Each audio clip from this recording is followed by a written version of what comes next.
Hello, and welcome to your Aunties Could Never. I'm Aunty AK, and I am here with Aunty Farrah, Aunty Nana, Aunty Sade, and Aunty Kojo. if you like. Thanks for having me, ladies. whatever you like. welcome, Uncle or Auntie Kojo, if you like. We will be getting into Uncle Kojo's business soon. How are you, everybody? How's everybody before we get into it? Everybody good? Yeah. Good, but it's That been an intense week already. Yeah. Nothing bad, but just a lot going on at the moment. So yeah, I could do with a little break. Can't lie. Someone who just came back from her Isn't break. it? Yeah, Well, you know, you need a holiday to get over the holiday. Do you know what I mean? I was like nodding my head like, oh yeah, I understand. And then I was like, actually, hold on, didn't you just come back the other day? Get your plates, get your drinks, let's start the show. Aunty Farrah, warm us up, girl. All right, my G. All right, first one's up. A little bit of a twist on the one's got to go. It's more, you got to pick one. Okay? You have to pick one to be Prime Minister. What? Okay. I don't like these, but go on. Boris, No. Rishi, No. Preeti, No. Sajid. Oh. Pick one. One's got to be Prime Minister. Which one? Be or stay Prime Minister, should I say? Boris, because we know what we're going to get with him. He's an absolute fucker. He's a cheater. He's a scoundrel. And the British public actually deserve his ass. So Boris. I will say pretty just to let's see what she does. I want to see how bad she is. Just for Vance. We can't get any worse, honestly. I would say Boris as well for Nana's reasons. I think better the devil you know, but you know he's the only person I've ever heard apologize on many occasions. So yeah. Boy. Auntie Sade. Preeti, just because I think if she becomes Prime Minister, then Labour will probably win. So I'm going to go with Preeti. Fair point. I'm conflicted personally because I want to say Boris because I better the devil you know, and like Auntie Nana said, all those things, he's a fuck up and we know what he's going to do. He's just going to come out and apologize again and again and again. However, how many times? He's the first Prime Minister in history to be done for a criminal act and just be like, yeah, I'm not leaving though. So with Preeti Patel, I kind of feel like it could be her, but I'm scared of what she'll do before Labour take over. Because I like the things that Auntie Sade said. That would be my reason. Because if she comes in, she's getting out real quick. But what's she going to do in the meantime? That's what makes me scared. All right, next one. Okay. You got to pick one again. Good credit, no taxes, free healthcare, or no rent or mortgage payments. 100% no taxes. 100%. 100% no taxes. Do you know how much I pay with VAT? Never again. Can you imagine? Oh. I think it's no taxes in the long run. Because no tax will pay for healthcare, private. You'll pay for everything. Yeah. I just want to spend all the money that I've earned. Is that too much to ask? Like all of it, not some of it. Like all of it that I've earned, I want all of that. Do you know what I mean? Yeah. So, yeah, taxes. Yeah, I'm with you. No taxes. I just got my first new wage slip, right? And I was like, so basically 2 weeks are just for the tax man then. Yeah. So the tax man's just got 2 whole weeks from me. 2 weeks, yeah. It's like, for real. That's a mockery. Yeah, I don't want to pay no taxes at all. No ever. taxes. Again. Okay. Last one, and because Kojo is here, it will be a comedy one. Did anyone answer? No. What did you say? Did you answer? Yeah, but you guys have said it all. You know, everybody knows my stance on taxes. There's no taxes, yeah? so no taxes. Yeah. I thought you nodded, sorry, because I know no taxes. Yeah, your no, favorite. I know The that. spirit said taxes. We saw it. So one's got to go. comedians: Bernie Mac, Martin Lawrence, Eddie Murphy, or Kevin Hart. Bernie Oh Mac. my God. Wait, hold on. When you say one's got to go, where they going? I ain't sending no one to hell. Listen, you can never ever hear their comedy or a line that they've said or anything ever again. That's it. It's done. Out of existence. Random names forever.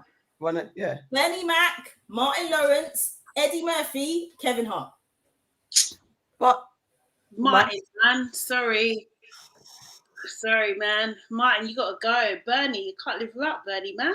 I can't live without Bernie. Seriously. And Eddie. Kevin Hart for me.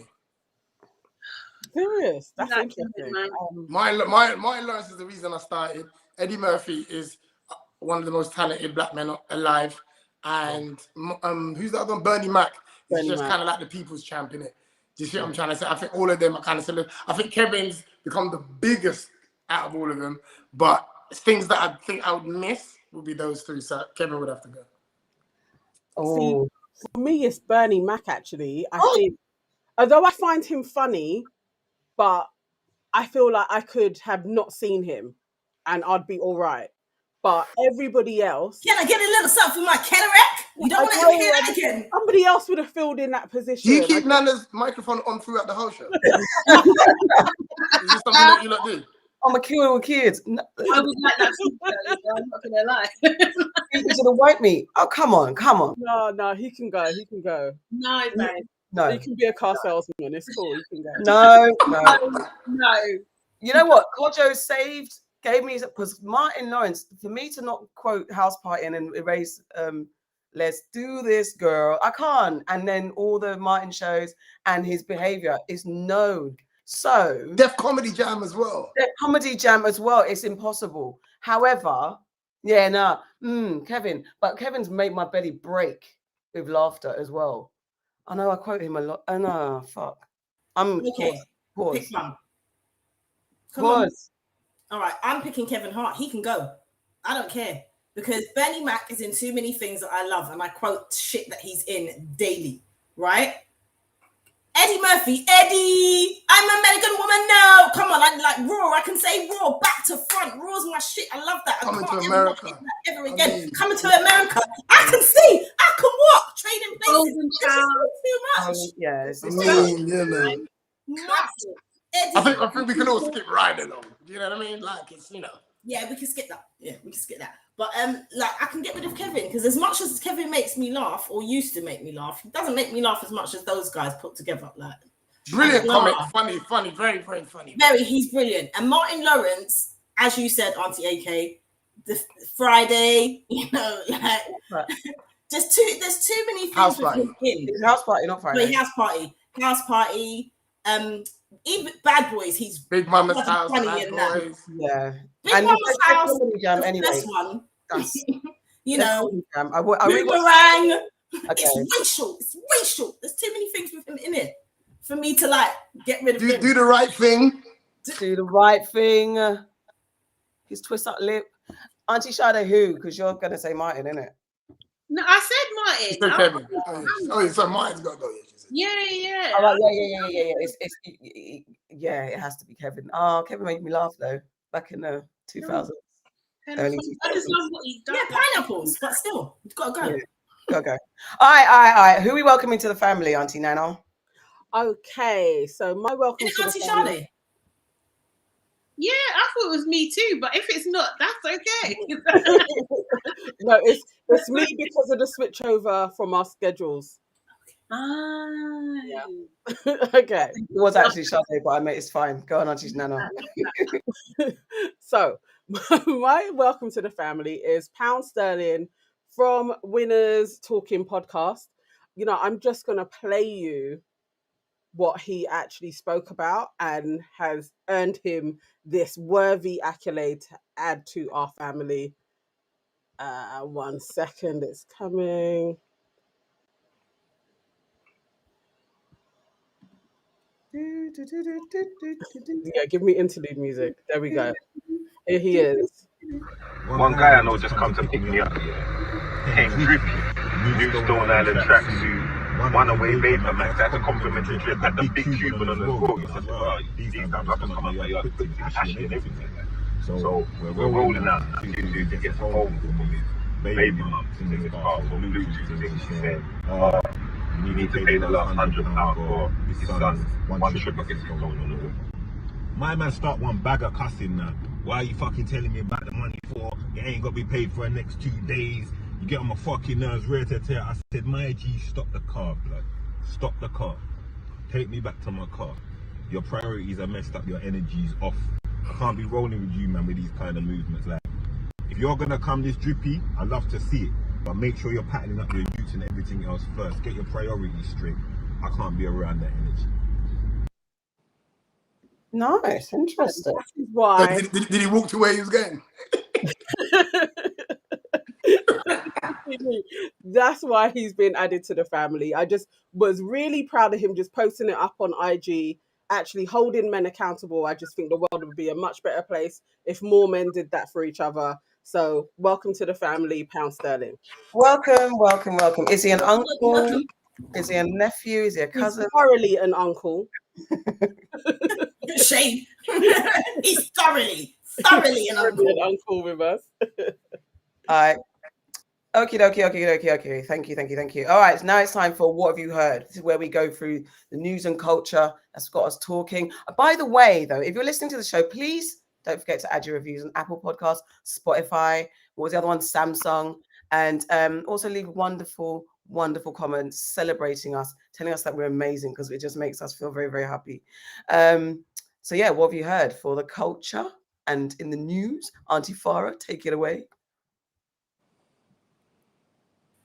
Sorry, I was on mute. All right, my story is about Rishi Sunak, who has asked the PM to investigate his own financial affairs. And this is off of the back of his wife being discovered to be putting herself down as non-dom status, which basically means that she could evade paying massive taxes in the UK because the majority of her wealth is external. Now, his wife is like her wealth is in the region of about 690 million.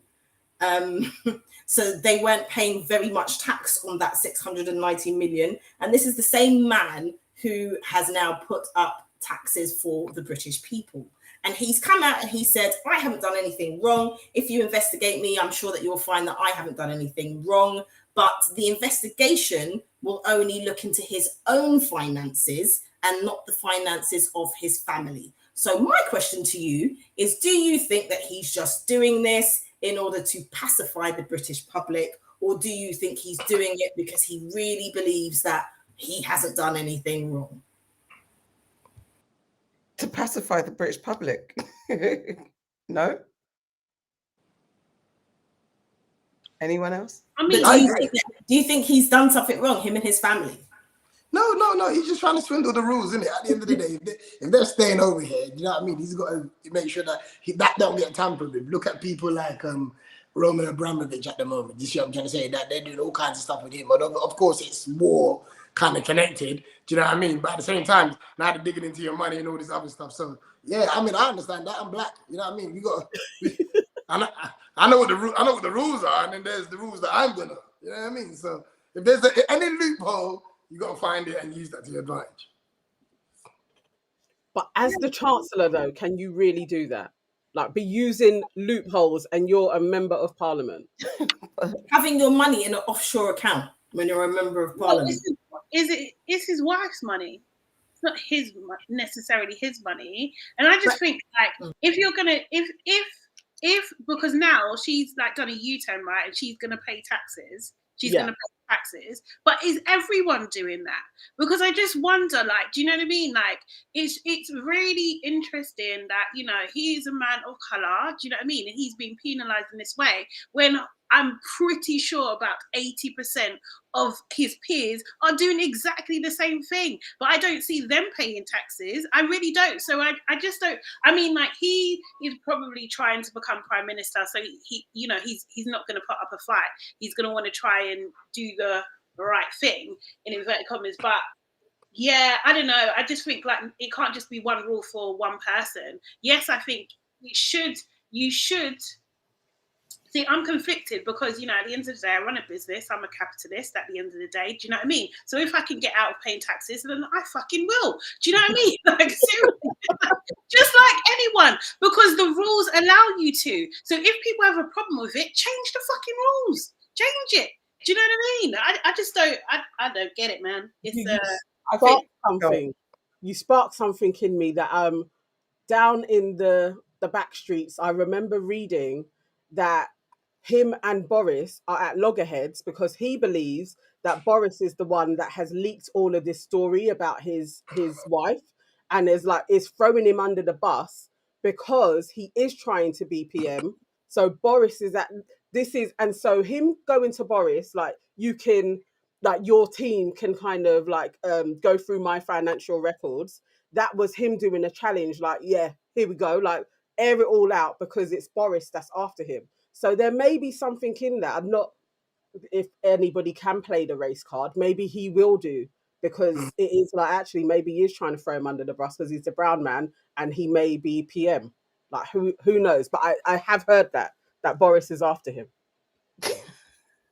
I don't even know what to add to this, because I just think it, you know, sometimes commenting on these people and having an opinion, they're going to do what they want to do to appease us, to manipulate us, to distract us, all this type of stuff. There's nothing we say or do that will change their actions. It's performative, isn't it? It's distraction. And if it is that, he's offering challenges to his rival in for the big seat. I mean, is Rishi is he even worthy of PM? Can he do a better job than Boris? Anyone. I mean, who are they choosing from? Do you know what I mean? The pool is...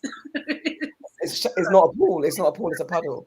It's a Google. All right, let's move on, because I didn't. Okay. Sorry, go on. I didn't go. No, I know, because we were all just talking. Sorry. Yeah. No, I mean, what I found interesting, obviously, is the fact that his wife has not paid tens of millions of taxes. And Sajid Javid has also come out now and said that he claimed non-dom status as well, whilst he was a banker. And that most of his money in that time was in an offshore account.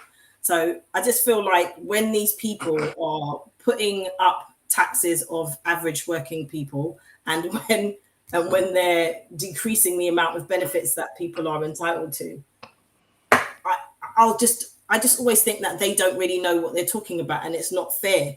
I get what you're saying about being in business and no one wants to pay taxes. I think, you know, earlier on we were saying, what would we get rid of? I'd get rid of paying taxes too. But it just seems very hypocritical that these are the people that are running the country, and these are their actions. They expect you to do stuff, and they're not doing it themselves. Even if you think about stuff like what's happened today with their fines, how much have they been fined? Well, that's not disclosed how much they've been fined. But you had Preeti Patel standing up talking about how if you're caught having parties, it's £10,000 a fine. I know Boris didn't pay that, and I know that's not what's happening. So it's the blatant hypocrisy for me, continuously. And it doesn't matter who's standing in front of you, if it's Boris, if it's Sajid, whoever the hell it is, all of them are just blatant liars. Anyway. Yeah, I was going to say, you know, more nasty word than that, but yeah. Your question was, do you think he knows? I think they all know. They blatantly know. That's my point. It's just blatant hypocrisy. He's just doing it to pacify us. He's like, look into my things. Go on, go ahead. You're not going to find anything, and you're not going to find anything because all his mum, not his mum, all his money's in his wife's account. So that's what it is. Yeah. Did you say that Savage? Javid. I never know how to say his name. Sajid. Yes. Sajid.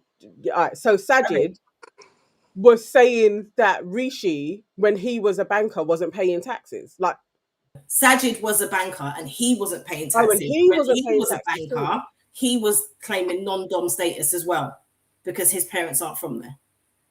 Right. Moving on, Aunty Nana. All right. Okay. I'm gonna go down the co-parenting route. So taking a total different turn. So co-parenting. How do we reach a resolution when you have a deep issue with the partner? Just thinking of like Dizzee Rascal and his ex-fiance's situation, because now he's got his penalization and he did a fire in his back garden, and literally he's spoken the facts on what happened and how he felt that the judge was after him and all manner of stuff, and he didn't do anything. But he's now got to stay with he's got to like back his baby mums, even though he hates his baby mums and all of this. What can we offer to Dizzee Rascal as advice? I swear the last time we spoke about Dizzee Rascal, we was also giving him advice. But any type of new advice that we can give people who are co-parenting and also like have an issue, deep issues with their partner, what do you think would be a good solution? Boy. But isn't it all, don't we always say it's communication? Isn't it? But in this instance, can you be communicating like there's an injunction out against him, isn't it? He's not allowed to go within a certain amount of feet of her for the next, I think is it 18 months or something like that? Yeah. So how do you compare it with it? It makes it difficult. I think it will have to be if they're not at the point where they can communicate with each other, they have to try and have a mediator, whether that's an assigned mediator or whether that's someone in their families that can do that for them. Because at the end of the day, the only people that are going to be getting hurt are the children, and that's the bigger picture here. It's co-parenting is not an easy thing. The other person sometimes gets on your nerves and they chat shit, and you want to bang them when they chat shit, but like you can't always do that. So sometimes it's better if you just don't talk to that person. If you come to an agreement that at this present time, it's not healthy for what me and you are going through. It's not healthy for me. It's not healthy for you. It's not healthy for the children. I'm going to ask my mom to talk to you. If you want the kids, you can get them off my mum. Or someone else. Or if you don't have anyone, as I said, you can get a court-assigned mediator, can't you? So I think it is communication, but you have to also, both people have to want to communicate. Yeah, there's that. And you have to get to the point where you understand who's getting hurt at the end of it. Co-parenting is not easy. Any other thoughts on that? I would say it's not just the kids who are hurt, it's the people that are actually creating this energy as well. I think it's kind of a throwaway just to kind of say it's the kids. But what I would say is, I think before communication, you've got to learn how to forgive each other. Yeah.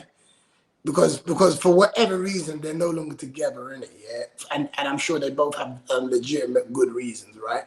But for whatever the reasons are, for co-parenting to be honest, because there's co-parenting where you're just being responsible. Yeah. And even that can be bad energy. Yeah. Because you're just being responsible. All right, go and pick him up from my mum's. Even that's done with bad negative energy. This is what I'm trying to say. And then you go and pick them up. You know what I mean? Like for me, I think forgiveness is the first thing. The co-parenting will be awkward and uncomfortable, even if you communicate and you haven't forgiven each other. And that's just possibly something that I've learned as well, which is the difference between being amicable, but you can't even truly be amicable if you haven't forgiven the person. True.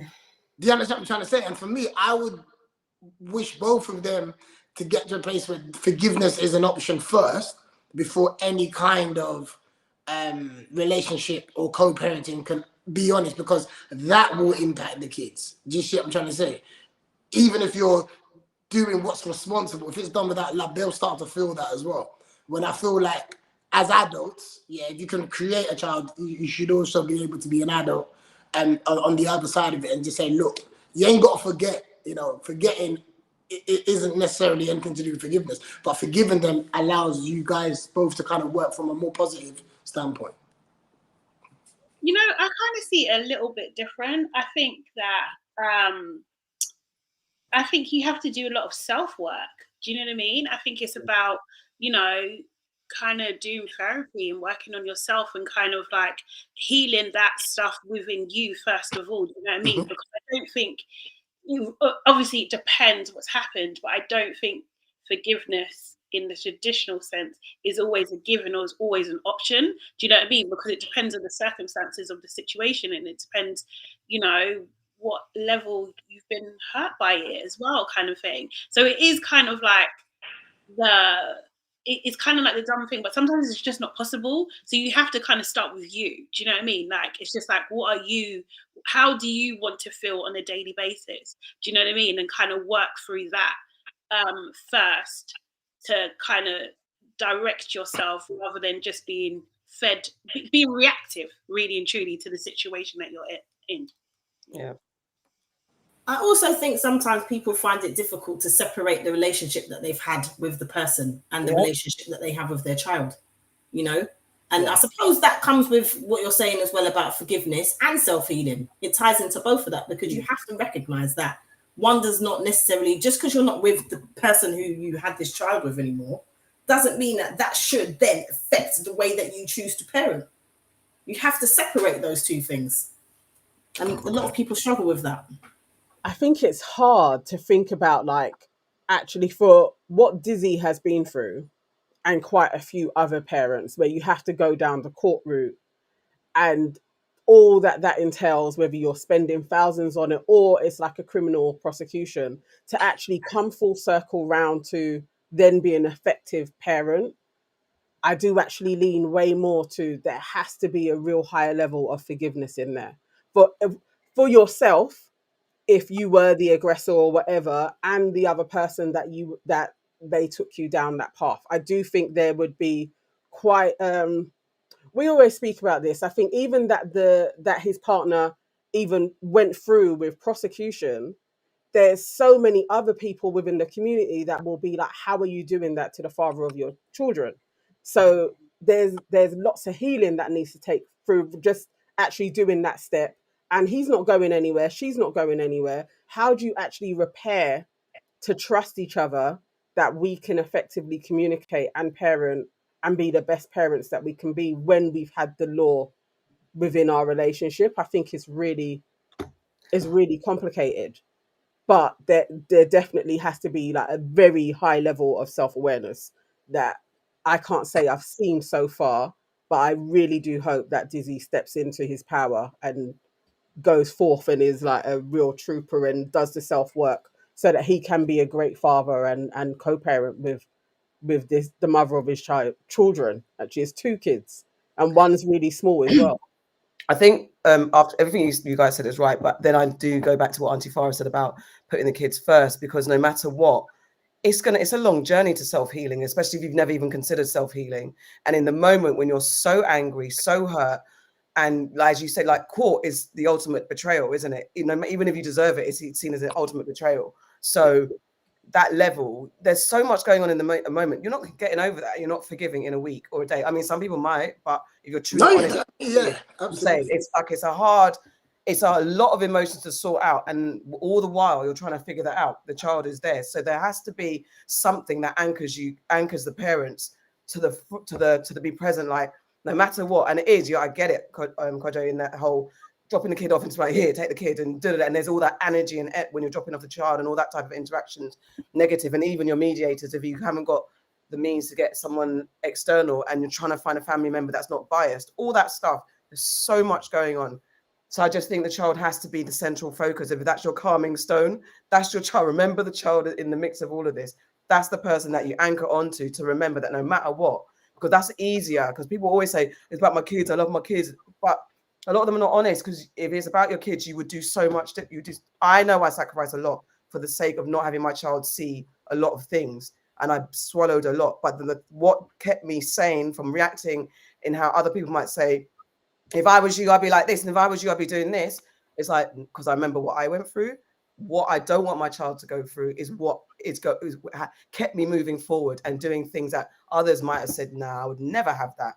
But for the sake of my child, that's what kept me slightly on path of like, I'm not gonna, I mean, it might have been to my detriment, but in the moment, that's all I had to, that helped me focus. So I think that's where I'm at on that. Okay, Aunty Sade, what are you going to talk about? Are you going news or culture? I'm going to go culture. So I don't know if you guys have seen this show on YouTube called Full Disclosure. It's quite a spicy show. It's quite a spicy show, but it deals with really, really difficult issues that are really tough to talk about within our community in a very raw and upfront way. right?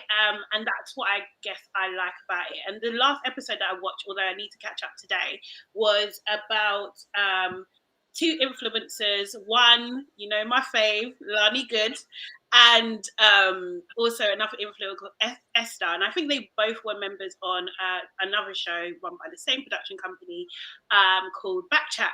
Now, they basically had like a sit down and talked about a guy that they dated. They both dated, and the times like overlapped. And it was quite a disturbing conversation, right? So it turned out that the guy that they both dated was abusive to both of them in different ways. One of them had like physical abuse, and the other one had like more like mental abuse and everything like that. And it was just really difficult. And now this guy, you know, he is an influencer himself.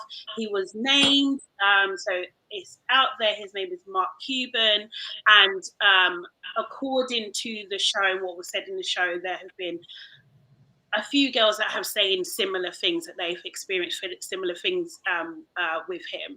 Now, Esther, who was actually dating him at the time, and I think this was back in 2019, she said, you know, when she was ready to talk about it, like she went through like a very difficult time, and then, you know, I think she like bought him a car. She, what do you call it? I think he moved into her house and everything like that. Bear in mind, she's got a young daughter as well, kind of thing. And like, she basically spoke to some of, you know, her peers, like Castillo and I think another guy as well, and told them about it. And they kind of like locked him off and stopped working with him. And I thought that was really interesting, because you don't see that a lot in our community. So I just wondered, like, had you seen it? What are your thoughts? Do you think in this kind of, you know, sea of cancel culture, what do you think, how should we as a community deal with someone like Marc Cuban? Ooh. Big questions there. Yeah. What do we have apart from what are the headline things that he did when it comes to abuse?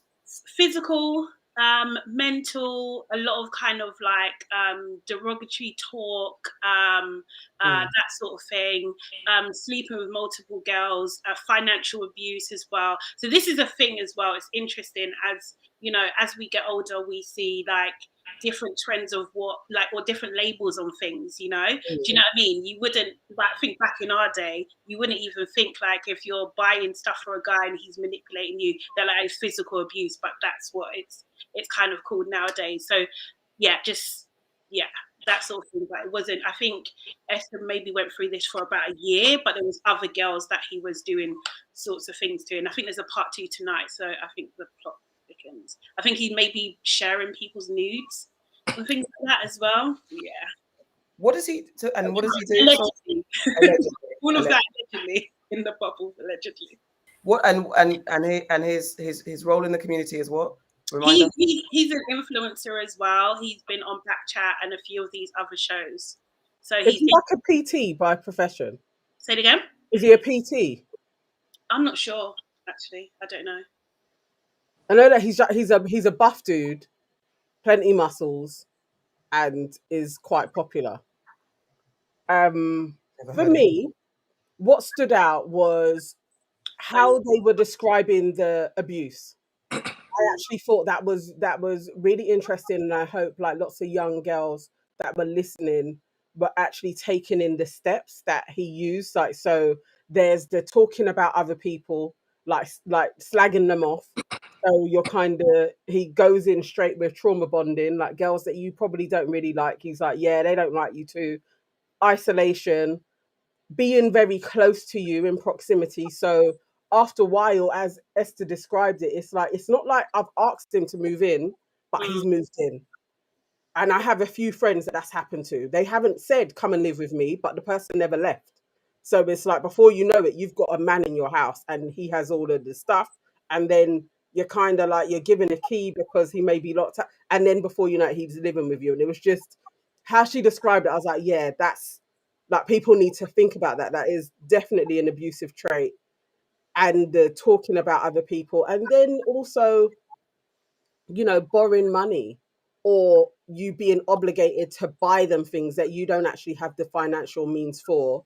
And then when the payment comes in that Lani Good has gone through, then the person seems to like move on or disappear, or you're left with bills. Like, I thought that was a good thing that they were talking about it.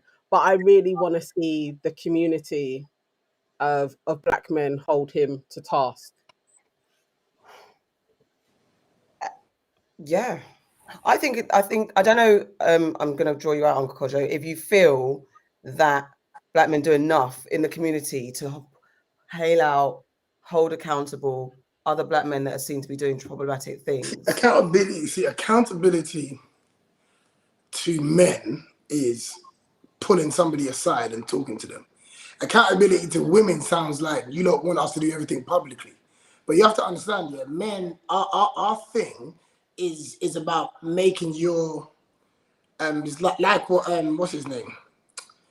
Pound Sterling done, right? Like that was a moment that he actually physically done in person with that guy. Him telling us the story,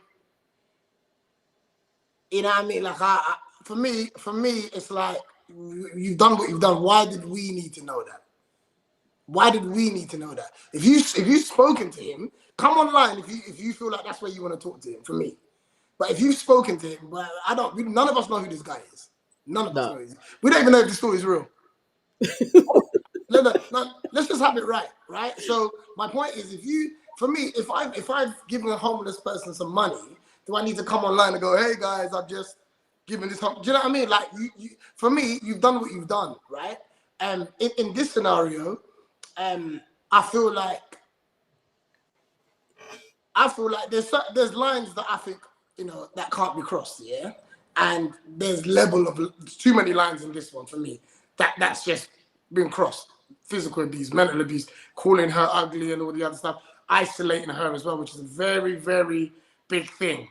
Yeah, people isolating you so that the people, you know, you've got no support system. You know what I mean?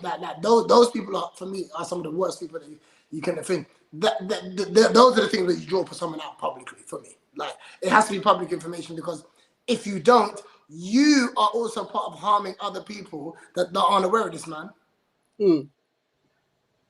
I think that's exactly what it is. It's not. I think it's less about women wanting just like a public hung, drawn, and quartered for, like, just for, you know, that social attention, the drama. It's more the fact that it's so rare, which is why there was such a big furor around Will Smith slapping on in defense of his wife, where some people react like, oh my God, we don't often get that in our community, where someone's actually showing that type of, I mean, you know, we won't go into that. But however, it's more about, it seems so co-signed to have multiple women, to be controlling, to be this in our music, in our culture, unfortunately, in the loudest thing parts of our culture, not everything, not claiming all of it, but in the loudest parts of our culture, it's those type of things that men do that it is that pull aside, I told man behind the scenes, but then the behavior never changes.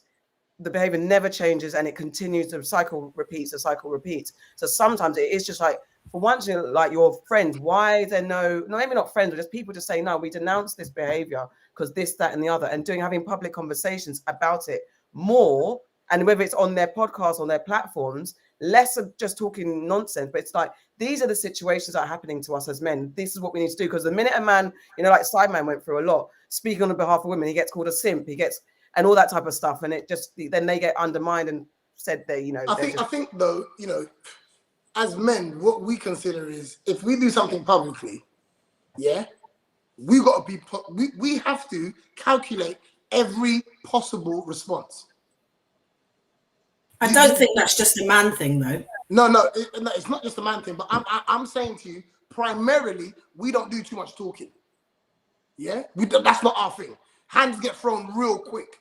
Yeah, women are surprised when they get hit. Men ain't surprised, because it's part of our process. So if I'm drawing someone out publicly, I've got to now be prepared for him to physically come. Okay, I understand that. Okay.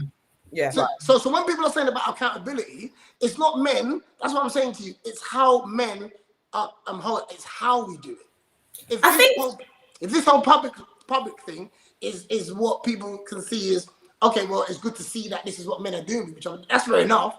But whoever does that has to now be prepared that man's gonna come see you in any sort of facet, any. So I look great coming publicly and be like, yeah, but none of you are gonna be around when my man comes to butt me.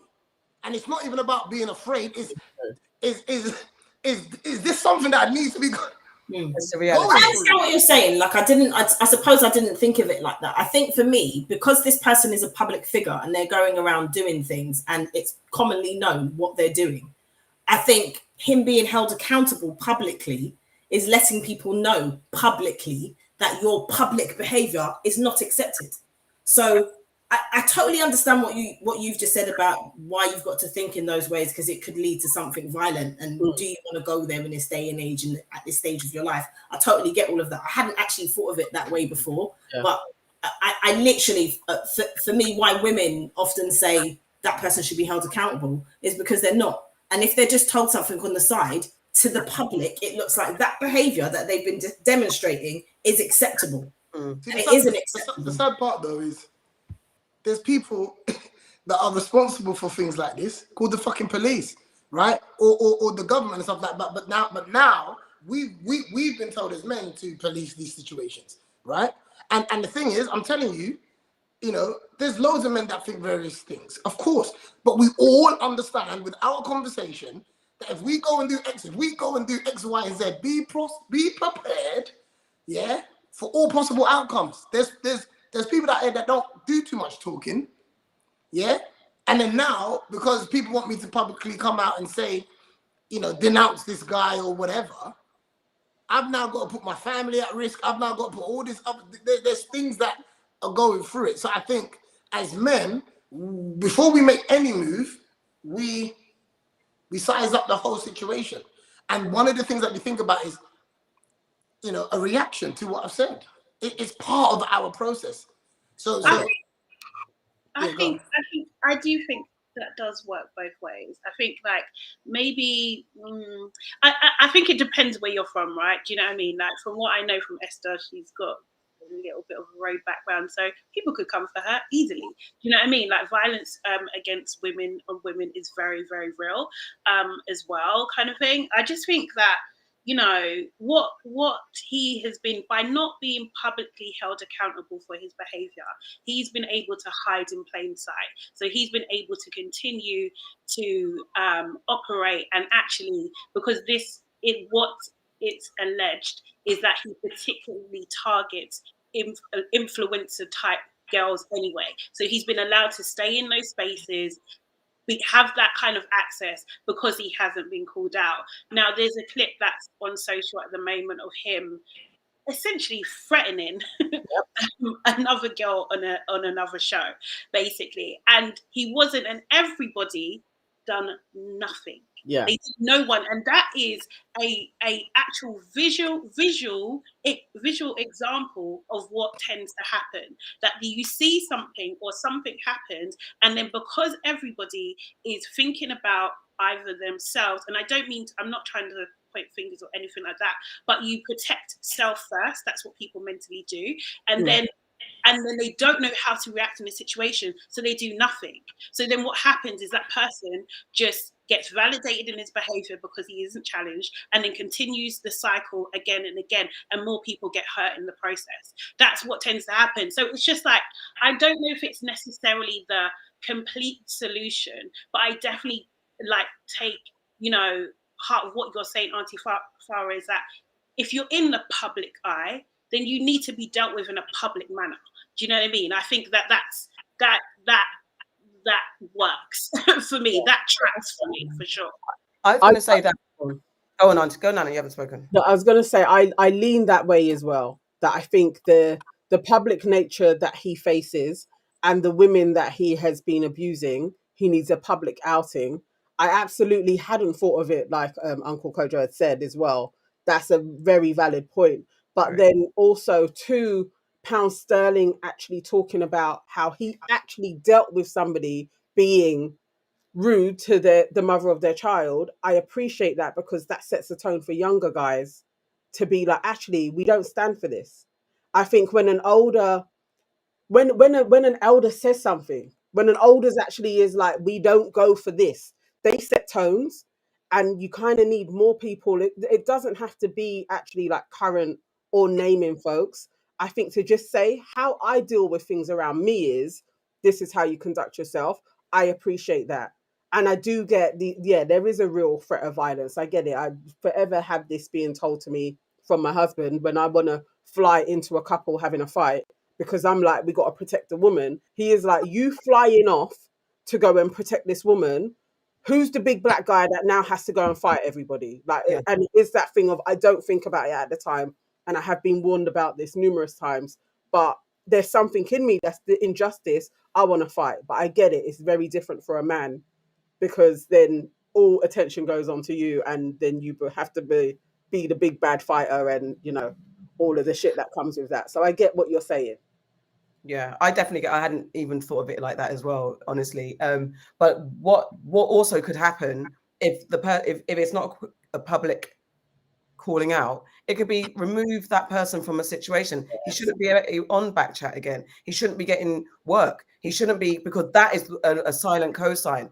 If this story comes out and then the next day he's at all the events that we frequent, he's on guest list here, guest list there, then he's rolling with so-and-so artist, so-and-so actor, and still in the community out there, that's co-signing his behavior. So what needs to happen is that he's removed from these lists, and then explain that. And I think remove the kind of embarrassment, because we understand when people are embarrassed, anything can happen. That's the biggest thing. Pride and ego getting damaged is over for some people.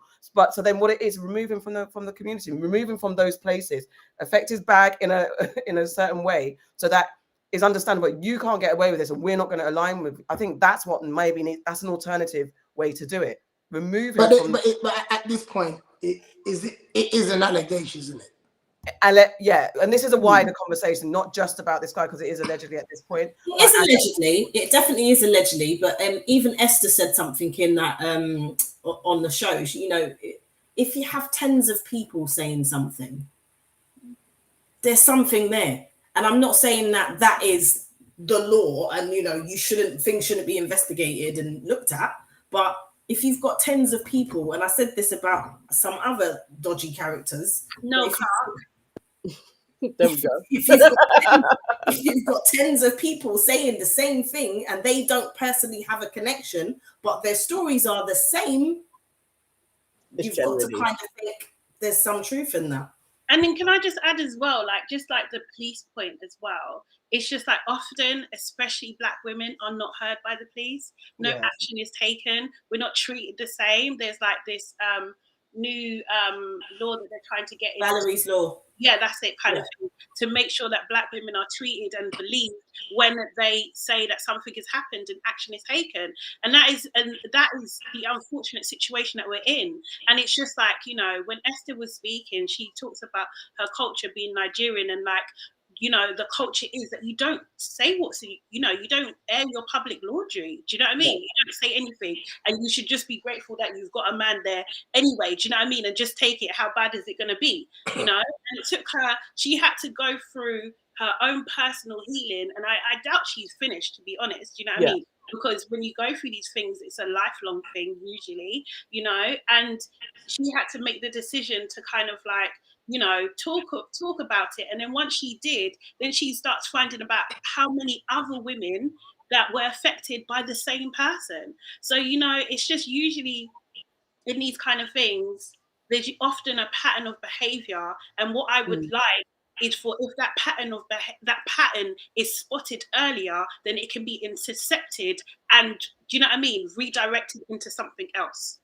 Yeah. Can we let's get the comments. Okay. Yeah, there's quite a few. Yes. Let's see. So wait, I'm gonna have to go on here. So let's see. So hi everybody. I will start with Nee, who says Kojo makes a valid point. Are the possible repercussions for men when holding other men accountable publicly? And Sid is saying, "Oh, this live is live." Yes, we are live today. Haven't been for a little while, but yes, we've been back. Antoinette says, interestingly, it's mostly women who expose these dudes and their reckless behavior. How come their guy friends don't ever call them out or claim they never knew about their behavior? Interesting.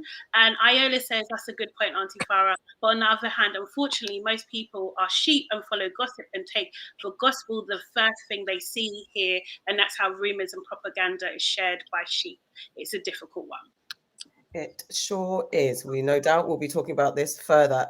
So Auntie AK, what have I heard? Well, we've all heard it, okay? And I don't even want to stick on that bit of it, what we've heard, Will Smith and Jada Slapgate. But the news came out last week that Will Smith is going to be banned from the Oscars for 10 years and Jada for 3. And you can have your opinion, whatever the case, whether you think it's Jada's banned as well. I did not know that. What I read is Jada got a 3 years ban. Why? Okay. Jada was just sitting there. She was sitting there. No, let me finish. Let me land. Sorry. Because the look and she laughed. And you know, she's going back to Mata. Anyway, so the first thing, apart from everything, the reaction about it, whether it was harsh or not, the first thing I thought about was my ego. That after 10 years, I'm not going back ever. But what would you do? Because I'm like, you banned me for 10 years. I think my ego got in the way, like the shame of turning up after 10 years. And then, okay, I'm allowed to come now. And a part of me will be like, I'm not going again. So what would you do? Would you go back after 10 years or not? No. Who are you asking? It depends if he's still working. You know, I feel like this is something that will never, ever, ever, ever be forgotten. That moment probably is bigger than anything he's done in his career, sadly. Like now, when you think of Will Smith, you naturally think so many beautiful things this man's given us. But the fact remains, I now think about the slap first. This is never going away. I feel like people will definitely not be as angry. Do you see what I'm trying to say? They don't be as angry anymore, to be honest, right? But the moment he comes back, it's gonna go up again. The moment he comes back. So 10 years, 20 years, I feel like, you know, for me, I'll be done. I'll be done with it. You want to go back to the Oscars? Nah, because for me, he's not small fries. He's big. He's big Will. Do you see what I'm trying to say? Like for me, listen, I won the best actor. Now, if they taken that, for me, I would have took that away from him. Oh, really? That's the punishment I would have given, yeah. I would have taken that back from him because the message you should send to people is like about professionalism, right? It's about professionalism. Banning him for 10 years ain't no real punishment for me, yeah? Because he says he was coming back after that anyway. If I pump somebody in their throat, you think I'm going to go back to their yard in 10 years saying, well, go on? No. So for me, I don't really feel like that's the main punishment. I think ultimately, I would have taken the thing, but they've said 10 years. I don't think he cares. Me personally, I probably wouldn't go back unless I've done some movie that's groundbreaking and I'm nominated. Yeah. You know what? I wouldn't go back unless I'm nominated. That's what I'd say. Okay. Anybody else? I mean, I'm not going back. No way. I'm gonna do my own thing. I'm gonna turn everyone against the Oscars. Yeah. It doesn't continue. No, I just don't think there's no point. I do think he will probably. I don't think it's gonna tarnish him too much. I just think it's really fresh right now. Do you know what I mean? So, but yeah, I can't wait. What I can't wait for is the moment when Chris Rock is on stage and he brings out Will Smith and they reconcile. Now, that is going to be the thing. And we're all going to remember where we were when we saw the slap in the first place. And it's all going to be like this big, like full 360 moment. I think that's what's going to happen. But yeah, I don't think there's any need for him to come back. I think it's harsh for Jada to be banned. Unless she I can't see anything with that though. You're mute. Where's my link? I had a link. Tell us. I heard Jada got banned as well. Like that, she's just sat there. That's like. Okay. I swear to God, I read this. Yeah. Was on Twitter. You just made it up. Did you win? You saw somebody tweeted You made that up. I might be doing a bit of sensationalism, but I swear down, I saw it. It's not sensationalism. The link has gone. Auntie behaviour. Peak auntie. She got it on WhatsApp. I got it on WhatsApp forward. I got it from the Aunties WhatsApp group. Don't shoot me. Allow me. Anyway, whatever. Let's just hype. We get kicked. Go on. Would you go? Would you go to the Oscars? No, do you know what? I'd go. Yeah, this is what I would do. Because, like we all said, by then him and Chris would have made up. Yeah, we're talking in 10 years' time. Yep. But I would go, and I'd do it again. Like, what you gonna do now? That's funny. I love it. No, he Or should. maybe to host in 10 years and let Chris get his own back. Yes. Yes. Yes. Look at you, not violent. Look at you, like you're not so violent, you know. Yeah. Well, you know what? I just love the other cheek. That's what it needs. Yeah, to get the other cheek. Yeah. Yeah. Did you see that his Chris Rock's younger brother was like he Tony was Rock. Tony Rock match with Will. Yeah. Thing. Would you watch? Yeah. Yes, definitely. No, I would definitely watch them two rocking it out. But I think Tony Rock is going to, like, he will mash up Will. Will is it's one thing he's to Chris. No, Will isn't that guy really. He's See, because I just think Ali, he must have learned some tricks. No. Tony Rock ain't doing that. Yeah. No, Tony can rock him. You think he's talking? I know Tony Rock. He ain't doing nothing. Imagine he gets in there and he gets knocked out as It's well. your profession. You would know. Imagine he gets in there and gets knocked. You got to change your name. Your name can't be Rock anymore. Yeah. You like There's a few rocks. Only got rocked. Nah. There's more than just three of them. Yeah, This is three. up your Three mind. on Will. They could do him. 3 on Will. Will come out It's winning. my sibling. If we No, need but I all swear, three of us, Will picked up a few things, you know, in his time. And Will's not, Listen, Well, he's from West Philly. and he's from Philly. Born and Right. raised. yeah, that's the part of the lyrics people forgot about. Yeah, yeah. no. Aunty Nana, would you go to the Oscars, man? I'm not going. But I firmly do believe that Will has a plan with this slap. I don't think it was out of aggression. I think there's a plan. I think the 10 years, like, he knows that the world is changing and he is going to set up the next big thing. The Oscars has had over 100 years reigning, like, with handing out these flipping gold statues that are basically based on ancient Egyptian kings. So literally, he's going to come with his next thing. He's going to switch it all around. And he is going to start the new thing. I don't know what it's called, but that Smith family, they're going to change it. In this 10 years, we're going to be like, by the time what's he going to be, 62 or something? It's going to be like, remember when he slapped somebody at that award show? Because the next thing he's going to do is going to be so big. He's going to hand out helmets and headgear. We're not even going to be talking about the Oscars anymore. He's going to take over. Like, this is a move. I'm telling you, he's going to But come. do you remember when him and Jada, well, it was mostly Jada, when he didn't get nominated for something? I can't remember what it was that he It was did. the Oscars. No, I know, but what film? I can't remember what film. Oh, it was called Concussion. That And- was and it. if you heard- Concussion. Can I just the make accent? go on, It finish. was an accent, Concussion. but she No, wasn't it called? wasn't it called Concussion? It wasn't called Concussion. This shit. They got mastered. That's funny.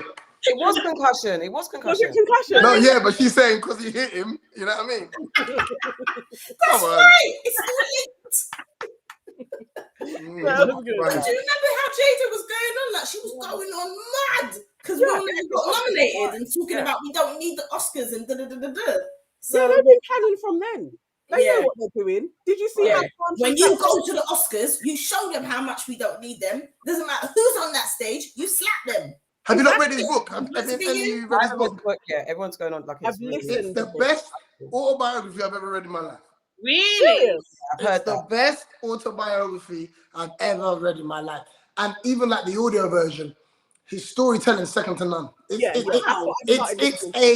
a must read. It's a must read. Sometimes people kind of look at the person and say, do I care about their life? But I've learned especially from reading Charlemagne's book, is Yeah. start reading about people you don't really care about, because that's where you gain knowledge and that's where you learn.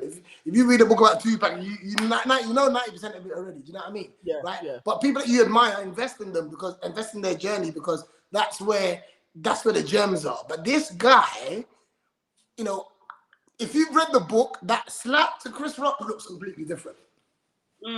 Yeah. You saw it coming. Hey. You saw it coming. If you read the book, you see that slap coming. So it wasn't even about Chris Rock. That was for everything that this man has ever had to carry, that the industry's put on him. And as I said to somebody before, he is what you get, and the action is what you get when you are always the bigger person. This is what I'm saying. I said that's a build-up from a lot of other stuff. It wasn't just about the joke. I did. 100%. They've been on him for a little while now. Yeah. So, and it's true. Only so much one person can take, you know? Exactly. Yeah, my ego's still up. At the moment, I'd say I wouldn't go, but possibly it'll be if the nomination was key and it's a business move, I'll be there. But I don't know. He's 62, you know, 10 years. 62, picking pension almost or whatever. No. Let's get the comments. Okay, I'll just do a couple of these because they're quite a few. Victoria says, has Will Smith been to the Oscars in the past 10 years? Given his ratio of making Oscar-worthy movies, he'll be good because it might be 11 years until another decent film. Oh, Victoria. Oh. I was happy to see that coming. Nee says, me go back to the Oscars, you did craze. Yes. Antoinette says, if I was Will, I would turn up next year just to heckle people on the red carpet. I can't go in, but I can shout nonsense from the side and then not go back anyways. It's just another award ceremony.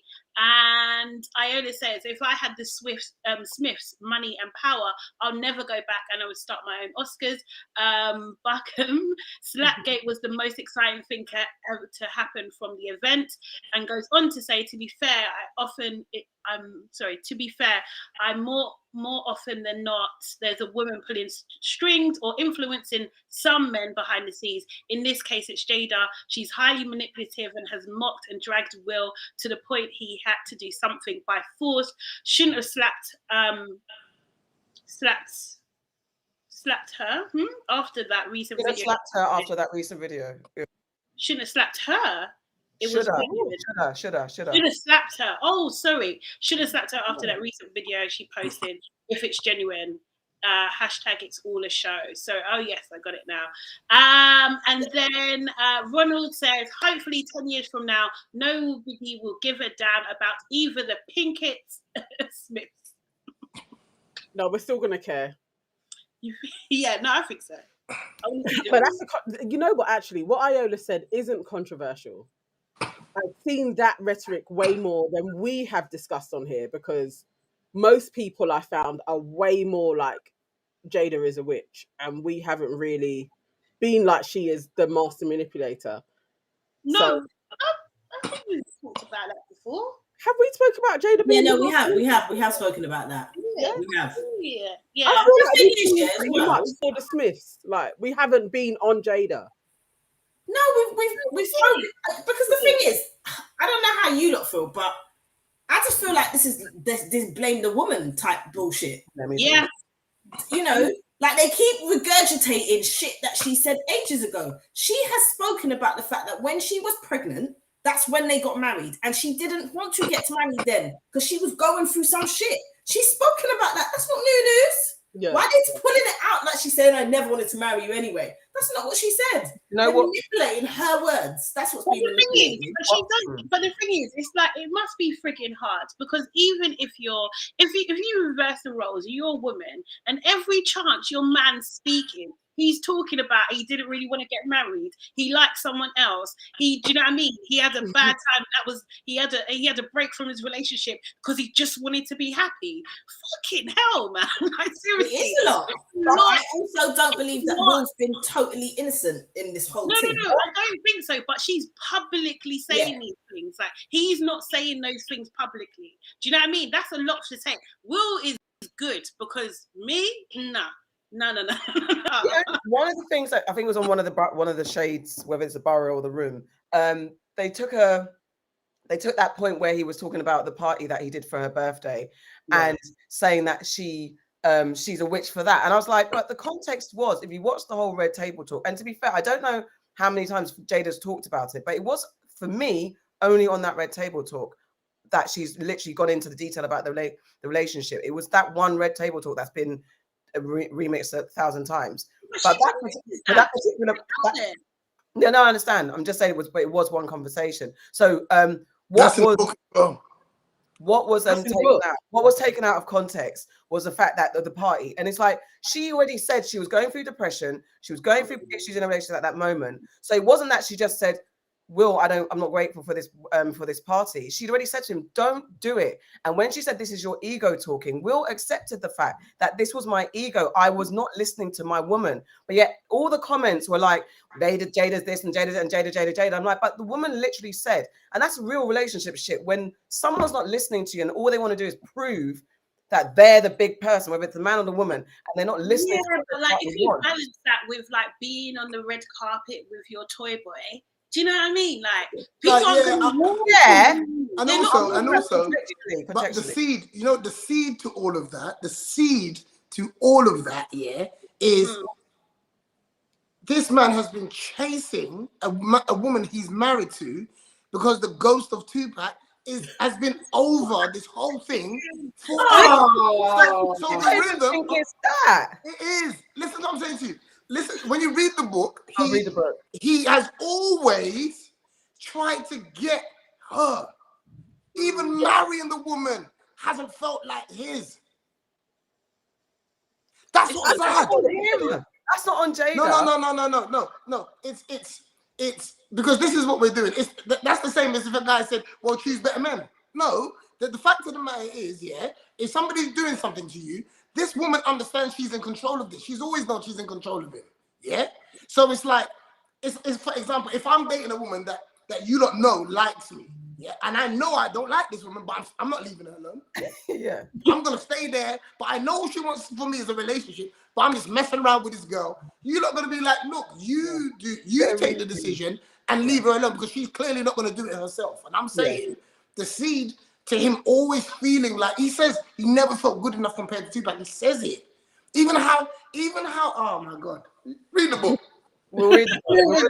That's a very strong advocate. I want to read the book now, definitely. I think that I feel for Jada, because I think actually if you just want the person to be themselves, and you can see they're always putting on an act, but she may actually really love Will. And you just know he's always being like, I'm not good enough. It may not be like it's her. She just wants the best for him. And at the same time knows that his ego gets in the way of that. I don't think she's like some kind of witch. I actually really feel like she really loves him. And she wants him to step into his power. But he's always chasing what he thinks other people want for him. Like he said that too. And when your daughter's writing letters to a dead man. That's the, I think she loves her. That's what I think. But she should do. No, she should. No, not in that sense. No, come on.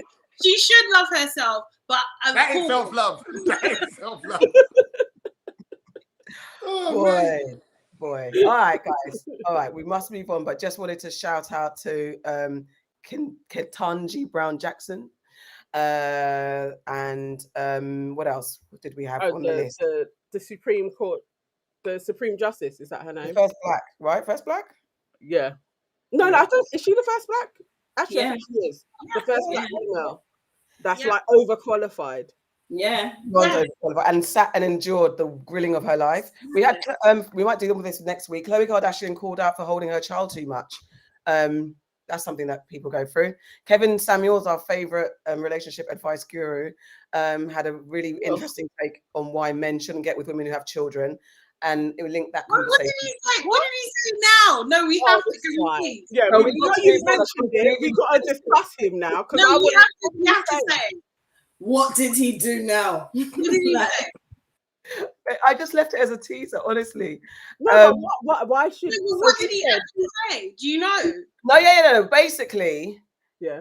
There was a Well, I had conversation already, about I'm gonna a slap someone. conversation that he was having. And to be fair, because I didn't want to give the thing ratings, I was trying not to. I wanted to research it, but I didn't want to give the clip rating because I just can't. Okay. However, What the did you say? paraphrasing and what Twitter gave me was that Kevin Samuel was in a conversation with a woman, as he does on his show.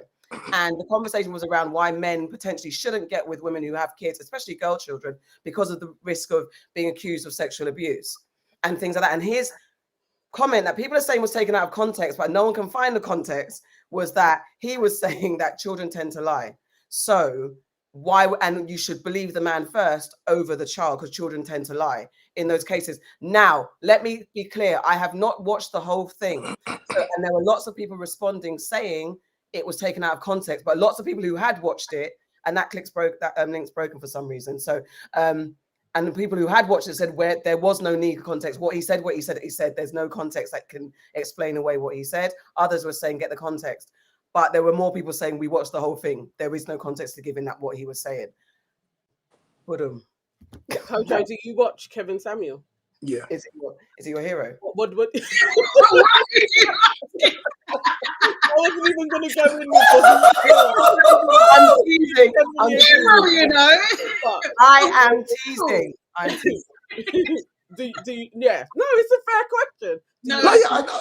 I agree with a lot of things that he says. But it's you know, not everything he says, you know, I don't care about delivery and all that. You know what I mean? If somebody throws the winning lottery numbers in my face, I'm not going to say, why are you dashing at me? I'm going to say, thank you very much. So people, you know, people with the delivery things is whatever. But for me, it's more, I don't believe everything is, I think sometimes you can be harsh. I think sometimes there's no need. I've also learned the difference between telling the truth, right? And the truth isn't always important. I think it's about reading the room at times, when to be honest. You know, just telling somebody the truth, for me, you know, especially in our culture, we think that's keeping it 100. Do you see what I'm trying to say?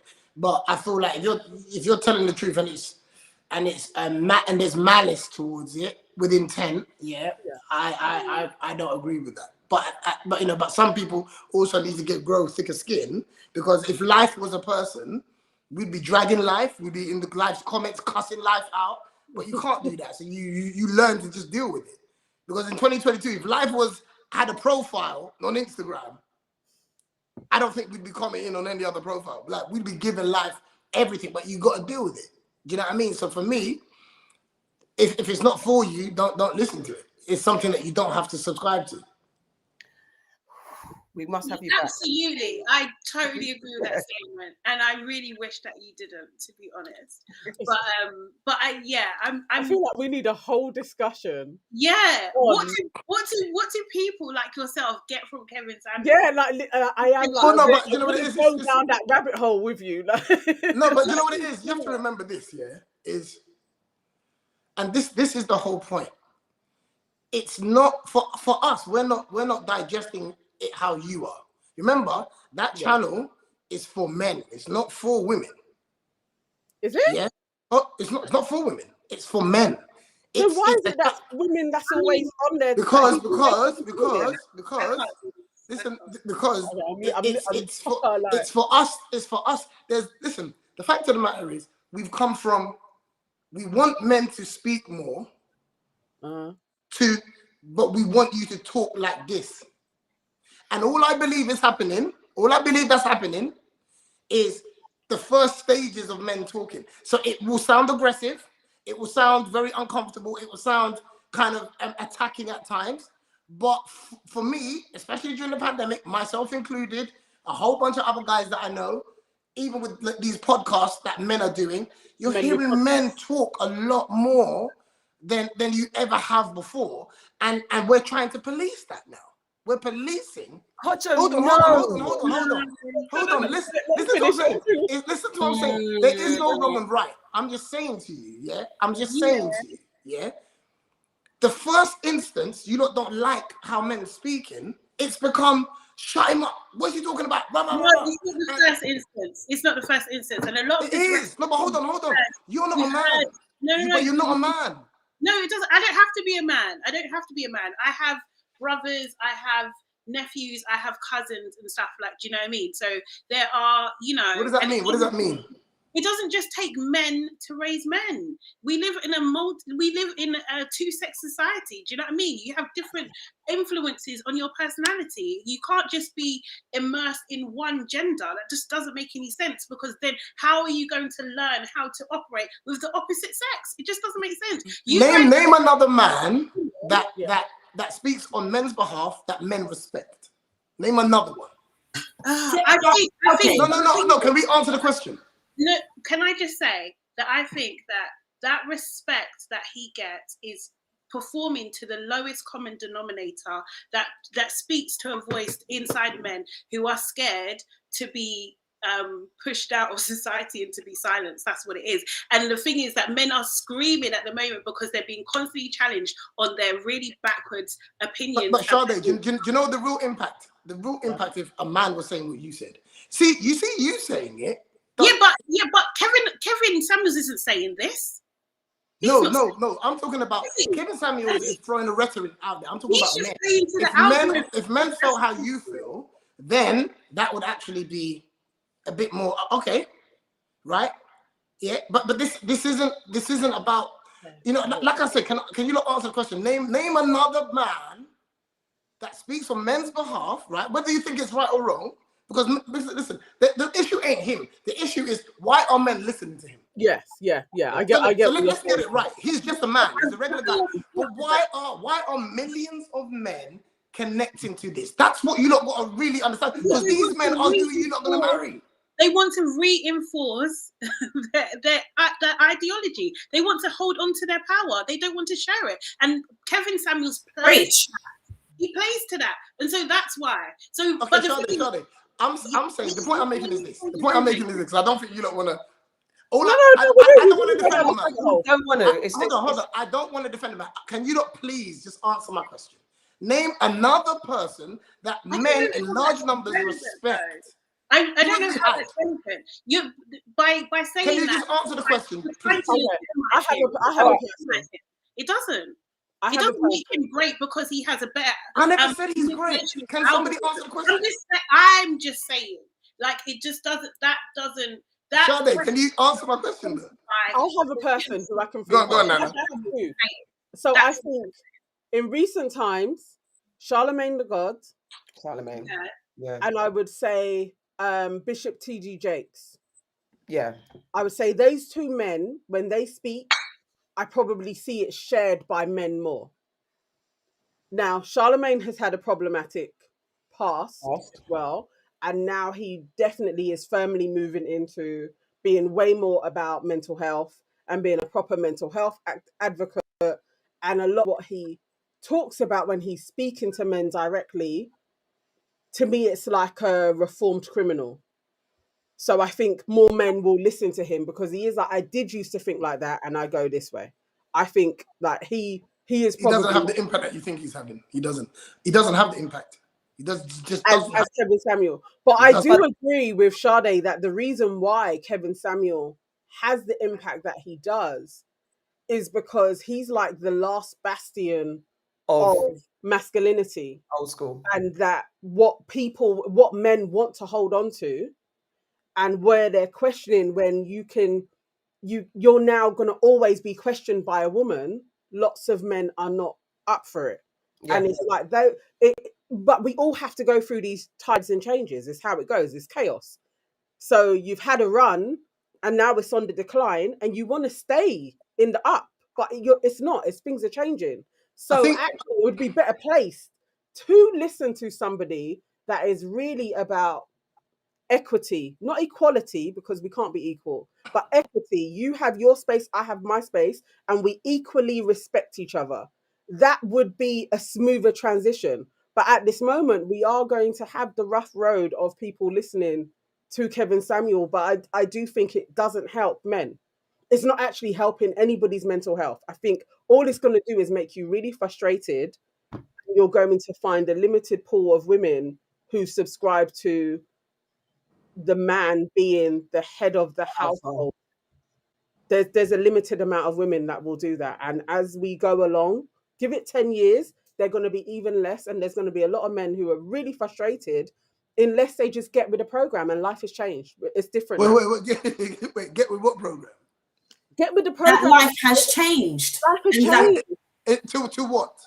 Nobody's shutting up. Nobody's just accepting anything. Yeah. Like, we're going to talk more. The dynamics of society is going to change. It's not going to be a patriarchy. The tides are changing, but it's literally going to be more feminine energy. It's just how it is. So either get with it or moan about it. And if you're moaning about it and complaining about it, that just increases depression. We're seeing it. We're in that schism. It's gonna increase unless more people are like, actually, the tide is changing. I got to move with that tide. But Kevin Samuel, to me, he's capitalizing on that because he knows there are so many people that are not prepared to move with this time. And that's why I think he's dangerous, because it's like, actually, all he's doing is increasing depression for both sexes. For women that he cusses on his show and for men who were subscribed to, I'm a high value man, when you're talking about money and not about your intellect or your compassion or your feelings or your heart. Bullshit. It's not going to get you anywhere. We're moving. Times are changing. Agreed. What she said. Hey, listen, like I said, I want to go down this road with you guys. I want to go down this road with you and talk about it for longer as well. We could, but I think ultimately,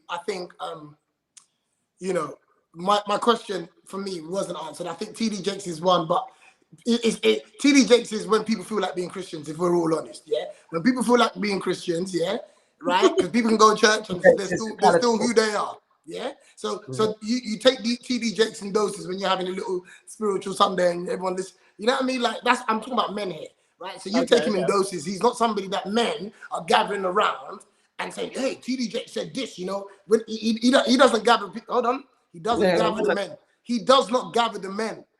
If there was a war right now, he ain't the one that we're going to be waiting for. And that's more of the concern. That should be more of the concern.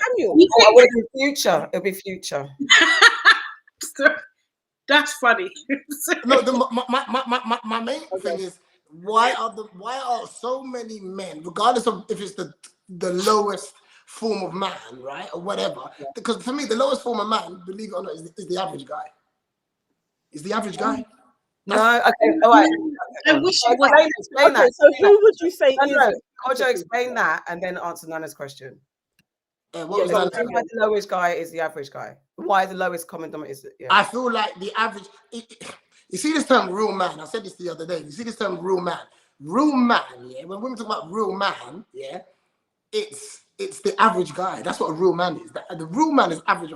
A special individual is not. That's the person that has discipline. That's the person that isn't going to follow the stereotypical behavior of a man. But a real man is the average man, because the average man has animalistic characters. Yeah, nature leads his behavior, not common sense, right? Or even discipline. So for me, this term real man, I'm telling you, and this is just free game, it's most men. You don't want most men, because most men fit into that stereotype, don't they? You want somebody that's tailor-made to fit you. You want somebody that is willing to take the life's experiences, but not bring that stereotypical energy into your relationship and love you how you want to be loved. You see what I'm trying to say? But the real guy is going to do real man shit. I don't subscribe to that term real man anyway. Do you know what I mean? So, I honestly don't. Yeah, we don't. We are real man. Always remember this. I don't think Kevin Samuels is getting dragged, but you know who should have really got dragged? The person that you lot was holding up here. Who? Derek Jackson. Remember him? Who was him? No.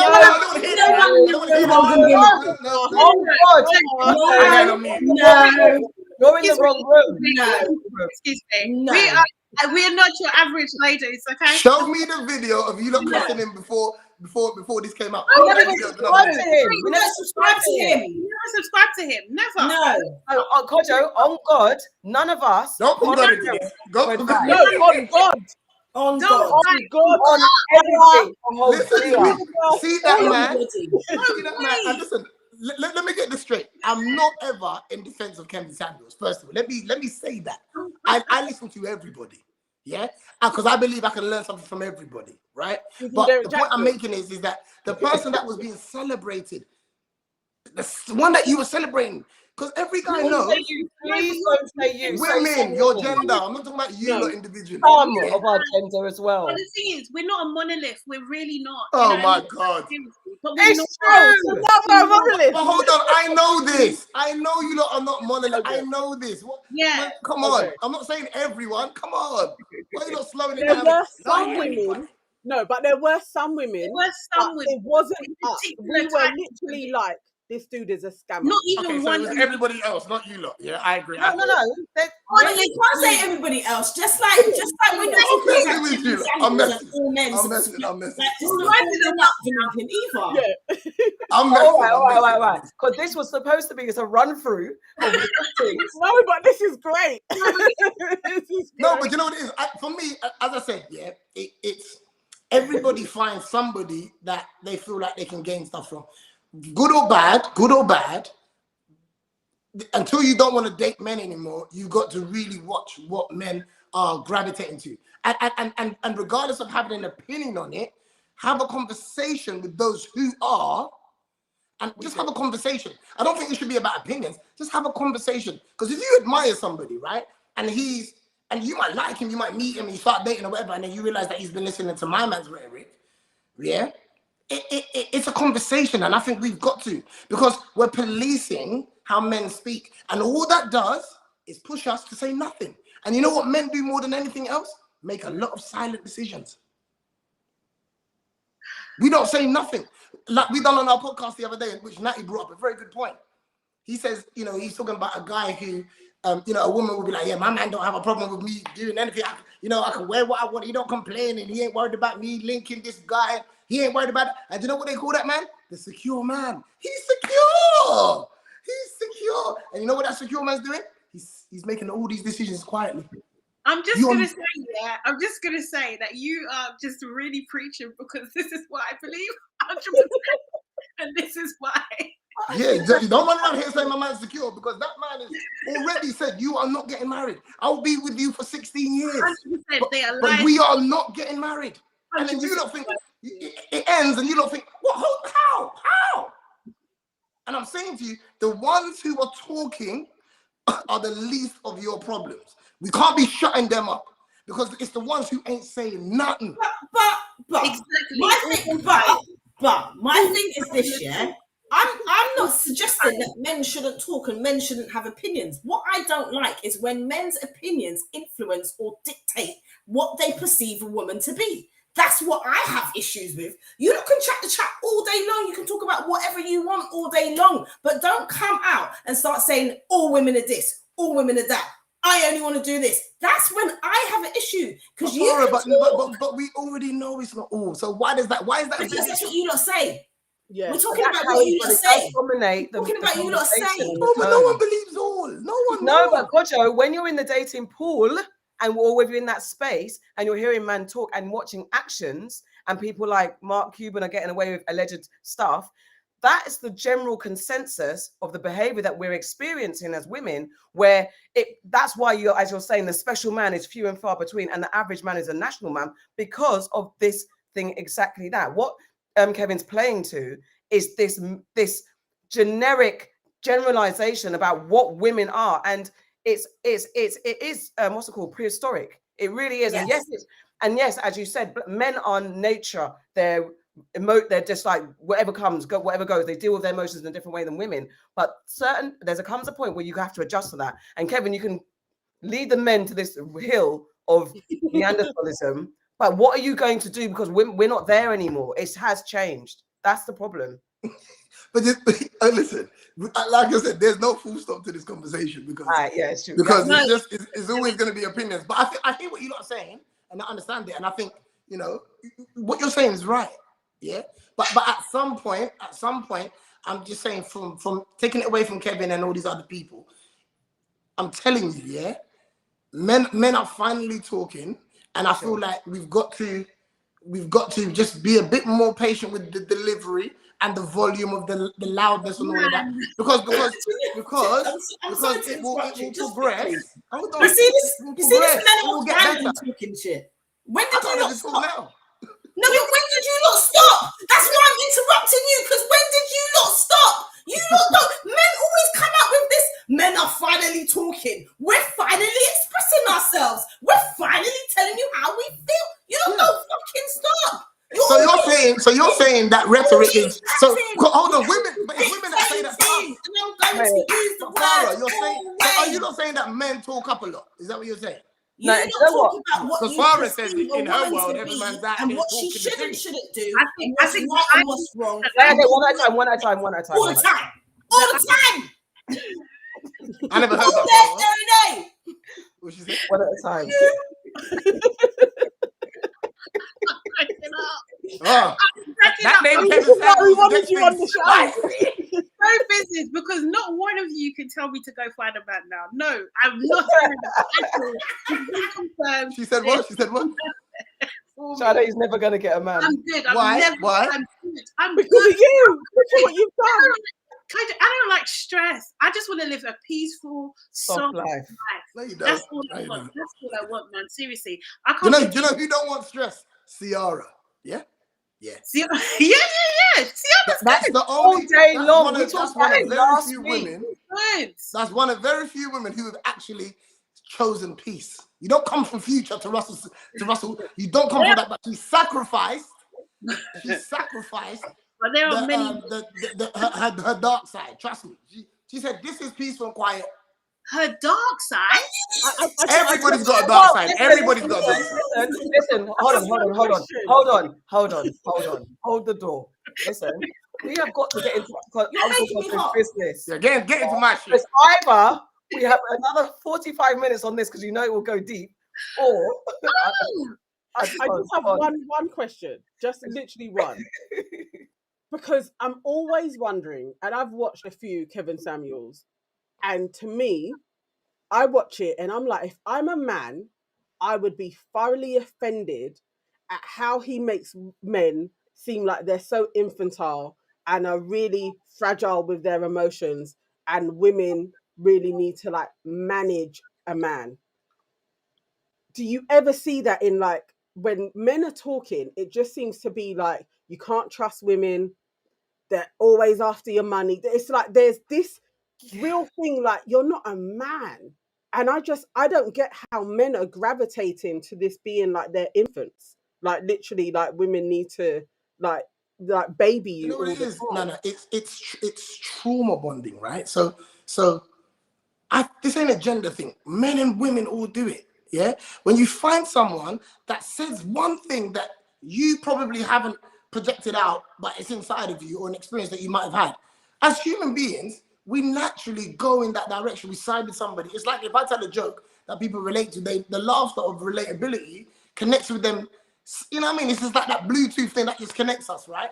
So, and that's trauma as well. When people can share your pain and then you have an understanding, that's straight away. For every woman who hasn't been believed, yeah, right? If they've accused the guy of doing something, there's men that be lied on.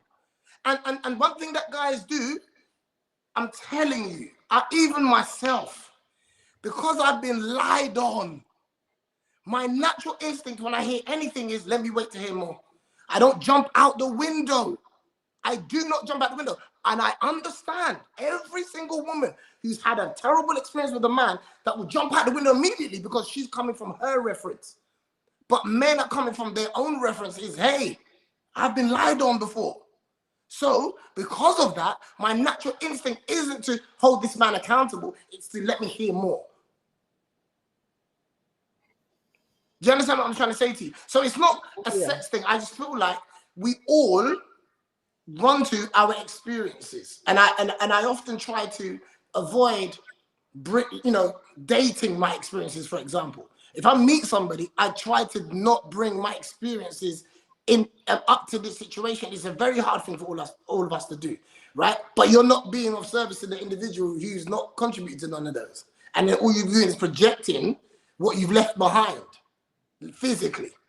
Oh man, I'm gonna contradict myself. I need to ask a question. Go on. But what Aunty Nana said about you guys being infantilized, and what I've noticed is that why are men, okay, you guys answer for all men. Why is it that there's this whole thing that if you get in touch with your emotions, if you get your heart broken, that's it for you. You're done. You can never recover. Where women continue after heartbreak, you understand? We might not be like if there's a thing like men, if you get your heart broken, it's finished. You can't do your business, you can't raise a family, you can't do nothing. And there's no encouragement. Actually, I'd love to see language men talk to men, say, you know what, you can survive it, you know, it's okay to walk and talk at the same time.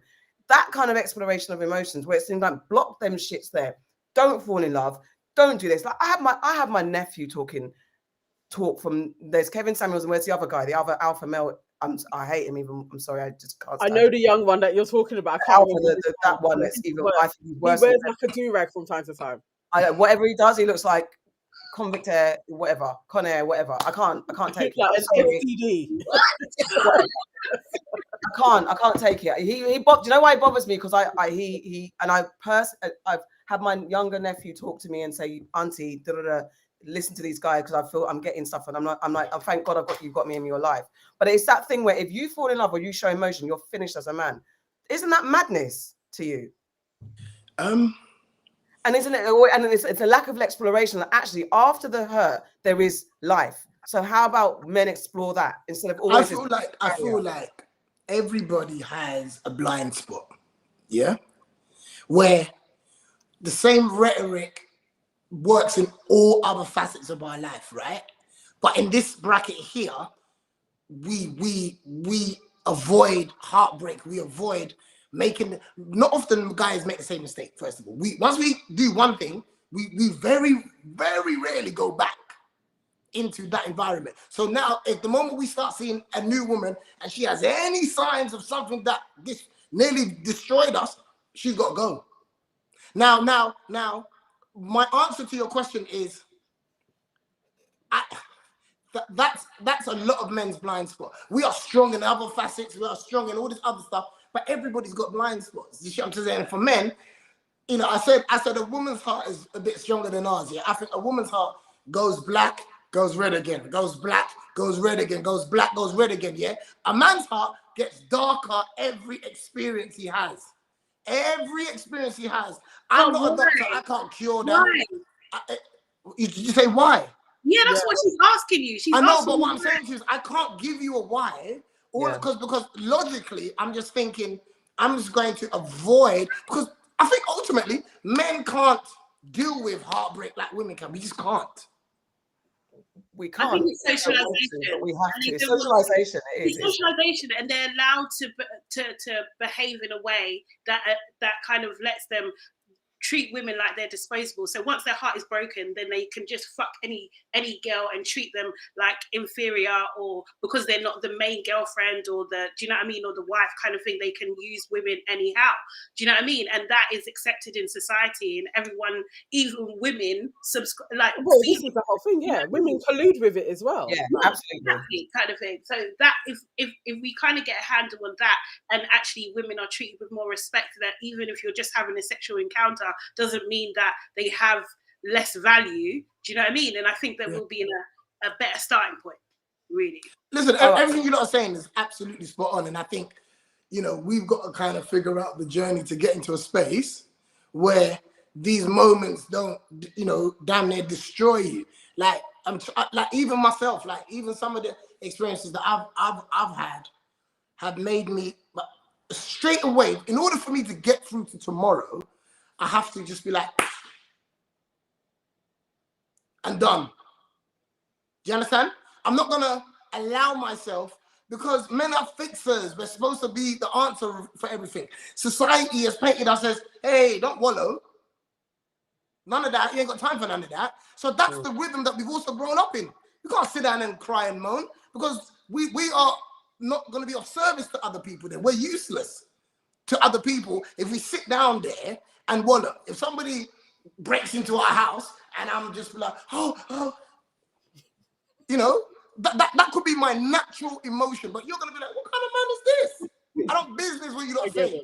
That's what men have had to deal with. So we've been trained also to, hey, get up and get on with it. Yeah, that man up thing, innit? And it's not just men that are saying that to each other. No, it's true. Women as well. Yeah. True. Oh Yeah.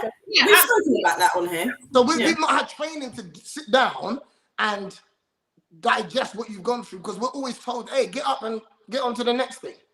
Yeah. It's like women being told, you know, they have to be a good cook. Do you know what I mean? So, you know, like if you can't cook, that you're some sort of lesser woman. Inferior woman. But it's got nothing to do with their personality, their integrity. Do you know what I mean? How honest they are, how nurturing they are. It's got nothing to do with that. But as long as you can cook, you're a good woman. Like it's not. Who says that? Yeah. Every woman. Women get Kojo. Well, who says that? The first thing I'm asked all the time. Hold on. So what if you don't have sons? Yeah, we're gonna tell what kind of woman. What kind of woman are you going to tell him to make? This is exactly what I'm saying. I'm gonna teach my son how to cook. And yeah, I know. Yeah, that's it. That's it. I'm not gonna tell him, go ahead and make sure you find a woman who knows how to cook. You've got to have a woman who can cook and clean. She's gonna keep house. No, you've got to be able to be responsible for yourself. It's ridiculous. And you can't cook for your woman either. So now, as a blanket, I just tell men I can't cook.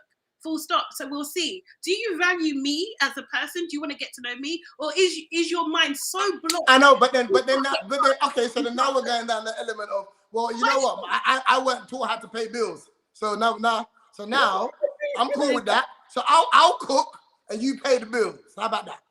No, I think it's not as base as that. I think look, no. Just say that's cool, and then we'll start cooking. That's your life, and that's your partner. No. I think you raise your kids to find a partner that makes sense to you, and you shouldn't base it on certain ridiculous things that then like men. Listen to what I'm saying to you. Yeah, you know what men do constantly? Men are running around here sleeping with women. You know what men ain't doing? Building families. You know why? Because that is one aspect that we don't mess around with. And I'm not talking about, I'm not talking about the guy having kids. I'm talking about marriage. Yeah? That is a decision that we do not take lightly. Yeah? So if somebody is looking at you and as a wife, that's something that's a solid decision that a man has made. Yeah? That's with all the running around men's doing. Men ain't running around here marrying people.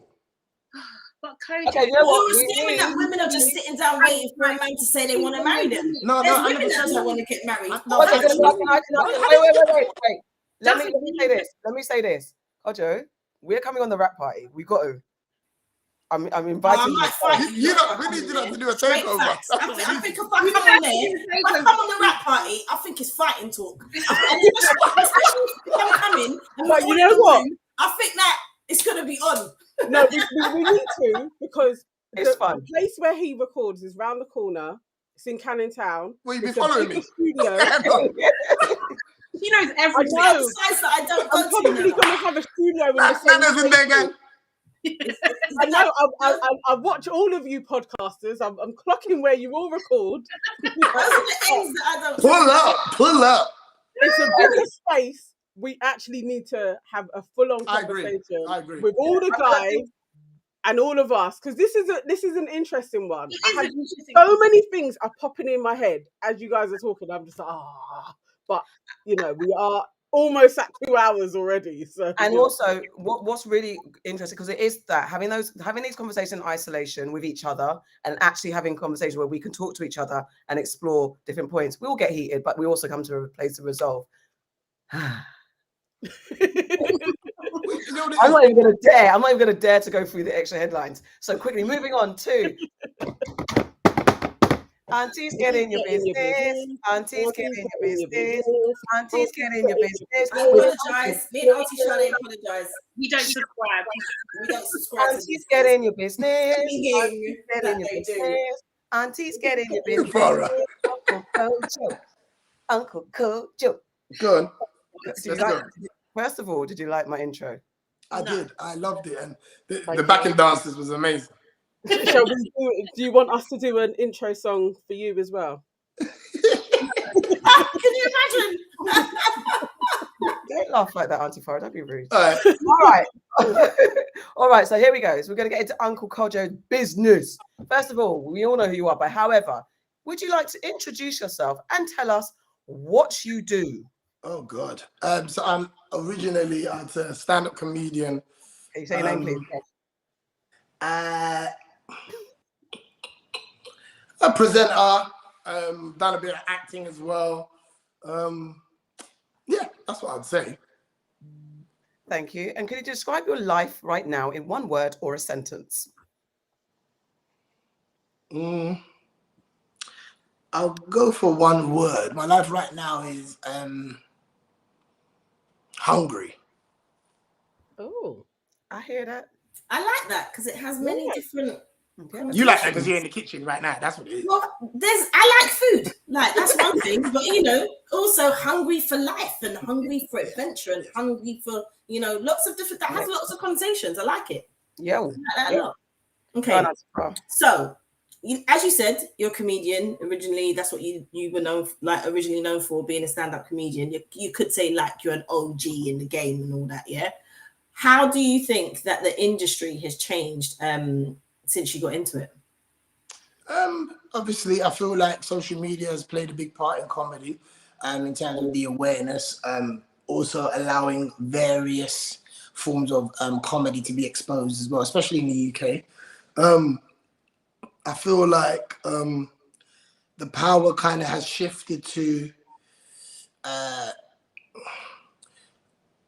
what's the word? Influence on getting people to come out now. Do you know what I mean? Especially with the way the world's kind of turned upside down in the last 2 years. I was overhearing a conversation with this comedy club owner in Atlanta, and he was talking about booking comedians who are online and have big numbers because they're getting people to come out, but they don't care if they're funny or not. Yeah, they don't care if they're funny or not. They know that from a business point of view, this person's going to ram. And now what's happening is he's having to put stronger comedians as this person's support act. Yeah. And so people that have been doing it for years, they're going up first, killing it. But he don't care. He's thinking money first. And I think then it starts to tailor with the art form itself and also making people feel like they've got to be relevant instead of talented.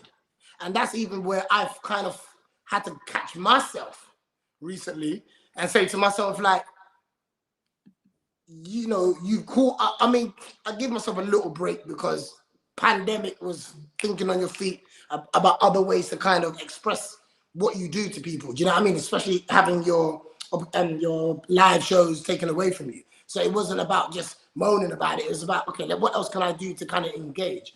Some people chose to sit down and wait it out. Some people chose to get involved in whatever was going on. But I feel like it has, I think for the most part, it's made comedy exposed to an audience that may, I always find it weird when people say they've never been to a comedy club. Like, and in my world, it's like, it sounds crazy, but then there's many people that have never been to a comedy club, and especially this young generation who are even too young to get into a comedy club anyway. They're now laughing online at 6 years old. So you got somebody that loves White Yardie who's 7 years old, right, but can still be entertained by him, and he's probably got them from 7 years old now, and until they get a little bit older, where they can come and see him live. So I think it's projected comedy a lot more. But even watching Netflix, I remember when people would get a comedy special and it was a big thing. Now Netflix is just giving everyone comedy specials, and it's like you're now not really enjoying them as much. The shit I'm trying to say, because the volume's gone up. So I feel like there's pros and cons to where it's changed, but for the most part, I think it's done good for a lot of people. okay. All right, so you've managed to keep your name in our mouths for like over 20 years, but it can't have been easy, especially during the times when it seems like other names were being shouted louder and maybe you were being overlooked. How did you get through those times? Like, how did you pull yourself out of it and actually like manage to keep on being creative? I'm a very resilient human being, and I've never gone off of what people expect me to do. I've always gone on what I am capable of. Okay. So for example, even when I did like Britain's Got Talent, many people would have thought everything that I'd done already was enough. Why would he go on there? But that's if you're giving me your list of things for me to do when I've got my own list of things to do. Do you know what I mean? And on many occasions I've been the lab rat, for want of a better word, where once Kojo's done it, he's made it okay for everyone else to kind of be like, okay, that's now an avenue, because, you know, somebody that's certified has thought this was good enough for them, so maybe it's actually an opportunity for all of us, kind of thing, which you will see. And so for me, in this country, I found myself to be exposed to more earlier than a lot of people, a lot of my peers. So you lot practically grew up with me through comedy. Like the comedy club came from me going into New York and seeing what they were doing over there and being exposed to Kevin Hart and all these people years ago and Chappelle and all of that. And then me bringing it home and I'm saying to the guys here, hey guys, yo, this is what we got to do. But sometimes when you've been blessed with a vision that no one else has been blessed with, it doesn't make any sense to everyone else. It's like, what are you talking about, bro? Nah, man.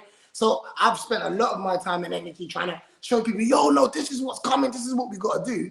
But it's hard to share what you've seen with people who haven't seen it yet. Do you see what I'm trying to say? And there's an uncomfortability with being ahead of the game, because sometimes you feel isolated. Sometimes you feel like there's no one that understands where you're coming from. That's why I often spend a lot of time in America and building a community of people that are starting to build with me over there, because I speak sentences over there. Over here, I'm having to have board meetings. Do you know what I mean? So it's a thing. So for me, it's like I've always stayed focused on what my journey is. I've never looked at somebody and says that should be me.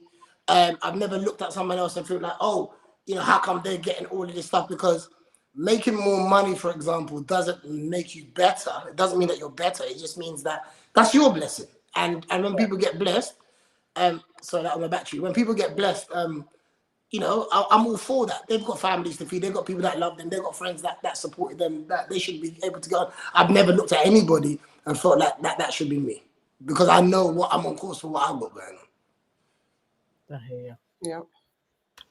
Yeah. Self-belief, man, it's needed. So I want to remix this very wordy question.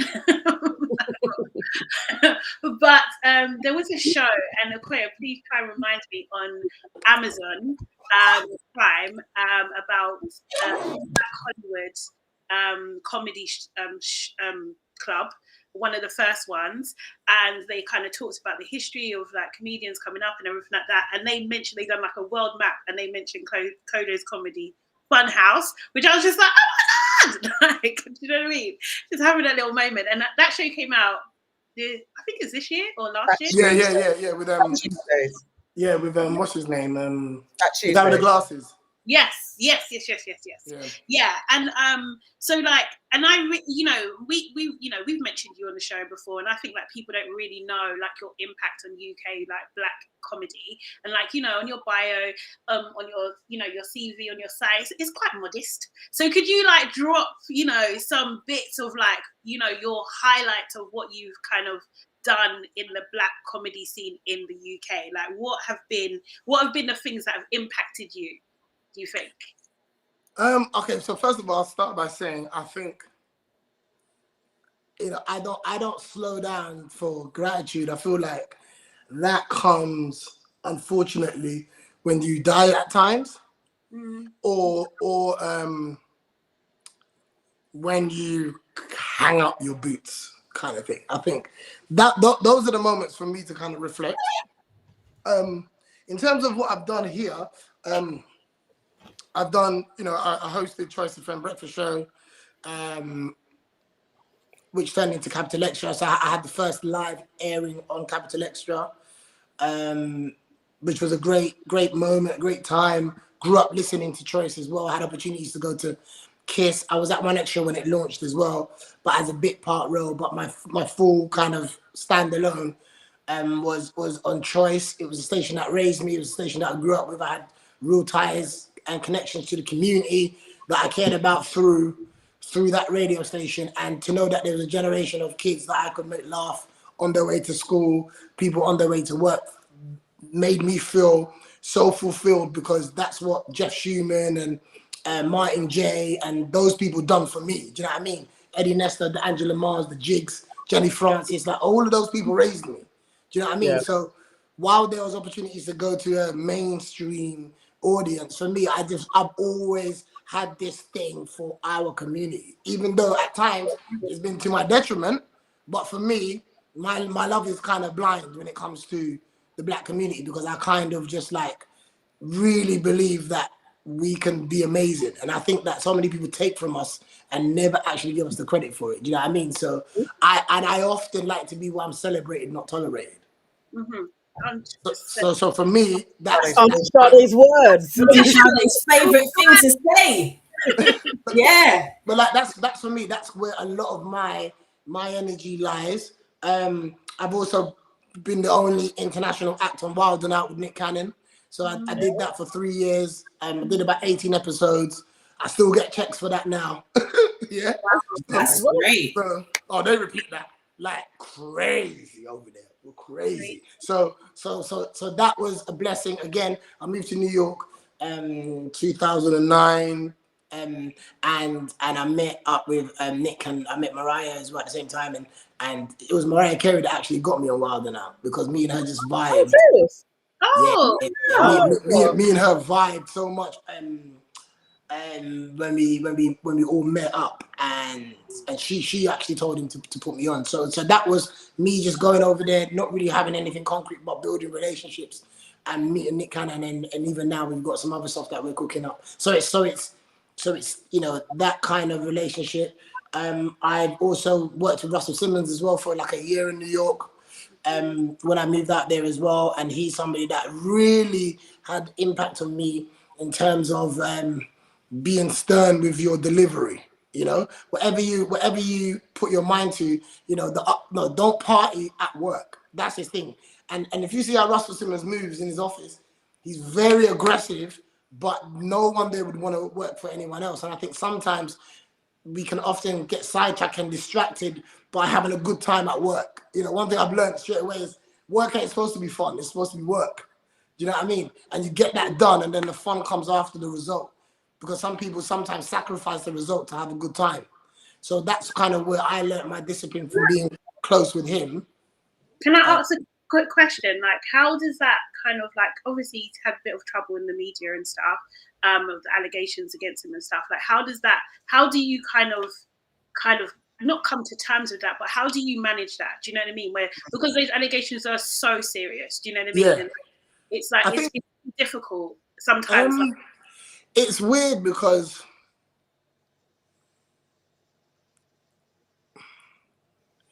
it doesn't take away the experience that I had with him. Okay. It just doesn't. It never impacted that at all. But for me, I think if you've been accused of something and there's a process that's happening and you get found guilty, then you get found guilty. Do you see what I'm trying to say? And I think you should be held accountable for whatever you've done. If there was anything that I felt like I'd seen whilst being around him, then I'd be like, hey, I remember my man doing X, Y, and Z. Like, I don't protect people who violate other human beings. I just don't protect them. This is what I'm trying to say. But because I've never experienced any of those things, why would I realistically? Do you know what I mean? Like, I wasn't around him like that. And everyone's got a room that not everybody's invited to. Do you see what I'm trying to say? So for me, I was on the peripheral, but working with him and just kind of growing as a young comic being in New York. So yeah, on that topic, like I wouldn't protect him or, you know, come to his defense if he's been accused of something and been found guilty. What else is there? Oh God, I've written theatre. I've written a movie that is a very sore subject. Why? Why? Is that the weekend? because there's a lot that happened behind that film. There's a lot that happened, and I feel like that movie damaged a lot of relationships that I had. Oh, Yeah. I feel like what was on Netflix? Weekend, but why? Yeah, The Weekend. Yeah. Why? Can you say why? You know what? Yeah. I've written my book in it, which is coming out, called All Jokes Aside. Okay. So that's coming where I've not left anything out. That book has got every single thing from Choice FM being how I was told that Choice FM's ending, to my experience on Choice FM, to people that I was working with, to people who I've assisted, to people who I've disrespected, to people who I owe apologies to people who, just a whole bunch of things, there was a lot in my upbringing and all of that other stuff as well. But that movie really had a very negative impact on my name, which was spotless until that point. And I felt blamed for the things that went on behind the scenes. But as normal, I'm so used to kind of taking things on my shoulders, because I tend to be the biggest name in my work at times. You see what I'm trying to say, which hasn't always worked in my favor. So then there's that. But I was proud of the film and what we actually put out. It went under the radar because I think at the time people were expecting something else.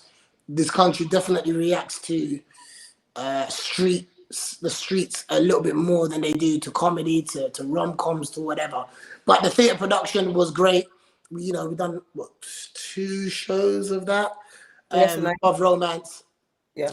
We've done Above Romance. That was good. And I've always seen what America's got going on, and then I felt like, let's do something here. You remember MTV when we done the Fun House on MTV.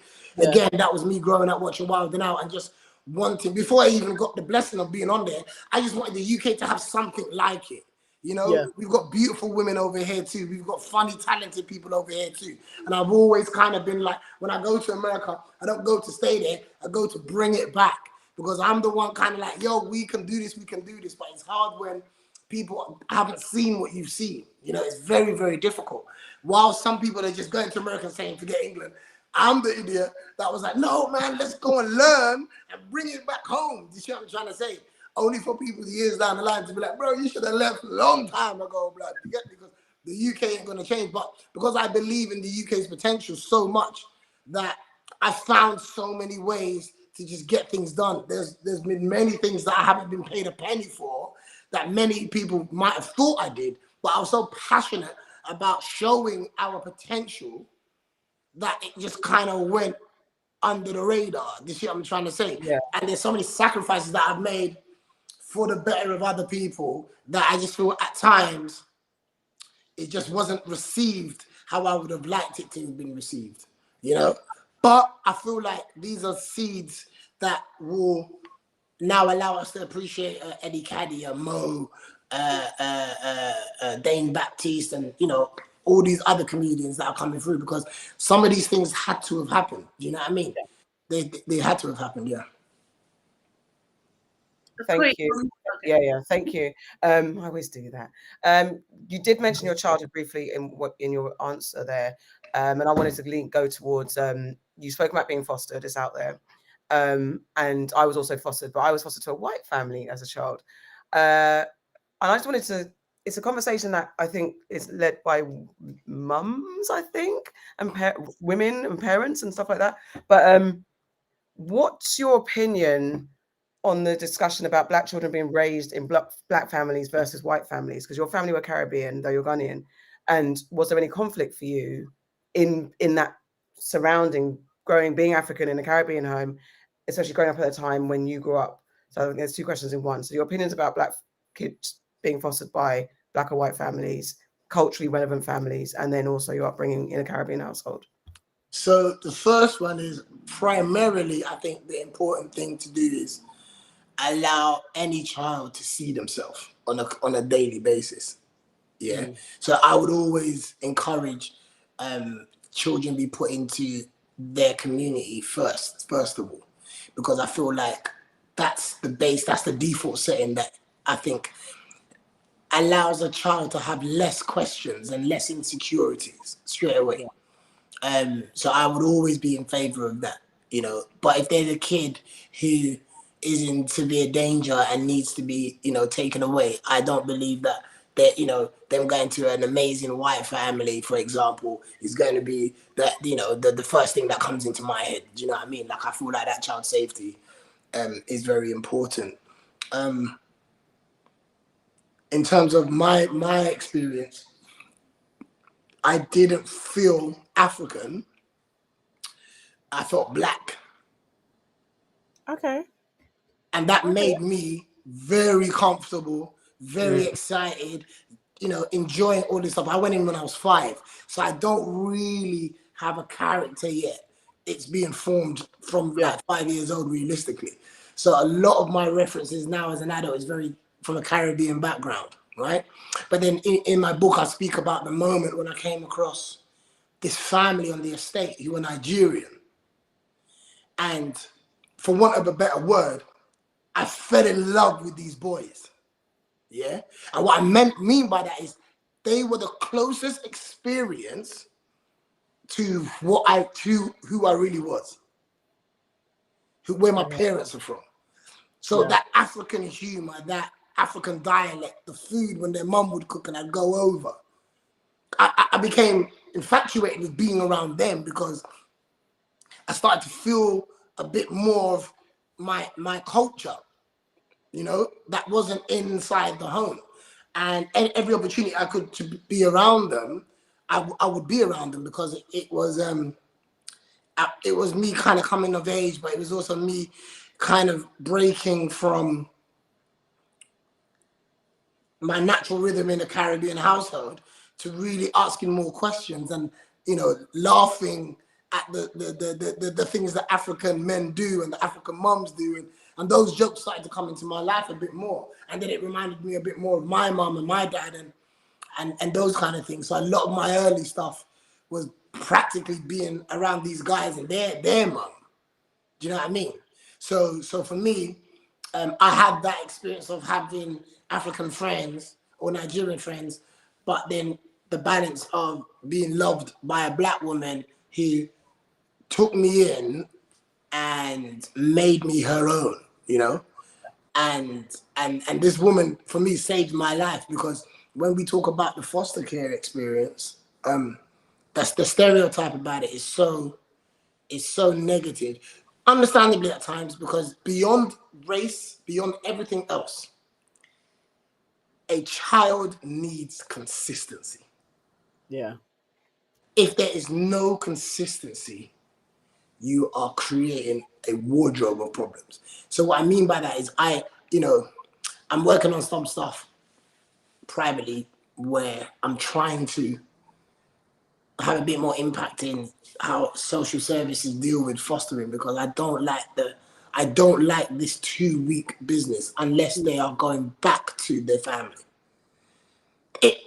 For me, I don't condone people taking kids short-term and then passing them on to another family. I don't believe in short-term fostering at all unless they go back to their family having had that 2-week experience like yours. Because if you are passing these children around, you are not looking after them. That's not care. We can't call them foster carers. That's not care. You're damaging loads of children because they aren't able to settle.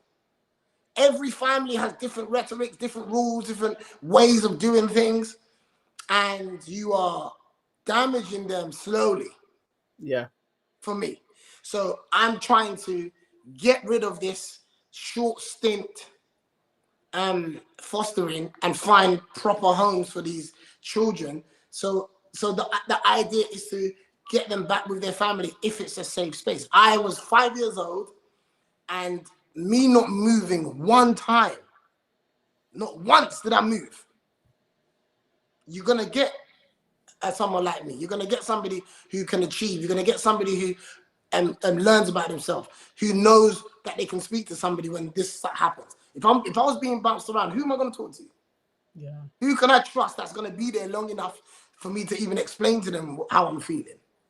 Yeah. And because of that security, I was saved. I was allowed to have one less thing to worry about. Where am I going to be next month? I never had none of those concerns.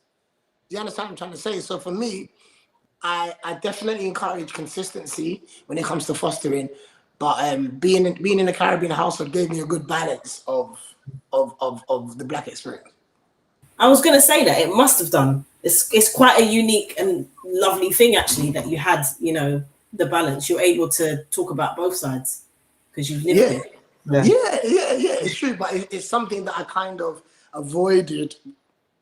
Can I ask which part of the Caribbean they were from? Huh? Which part of the Caribbean was Guyana and Grenada. Yeah. Did you say Grenada? Yeah. Guyana and Grenada. Grenada's in there. You said Grenada, right? Yeah. Chicken. Yeah, so Guyana and Grenada. So that's GG's. Huh? No, they raised me. So, but I always still had a relationship with my mom and my dad as well. Do you know what I mean? See, that's nice. Yeah.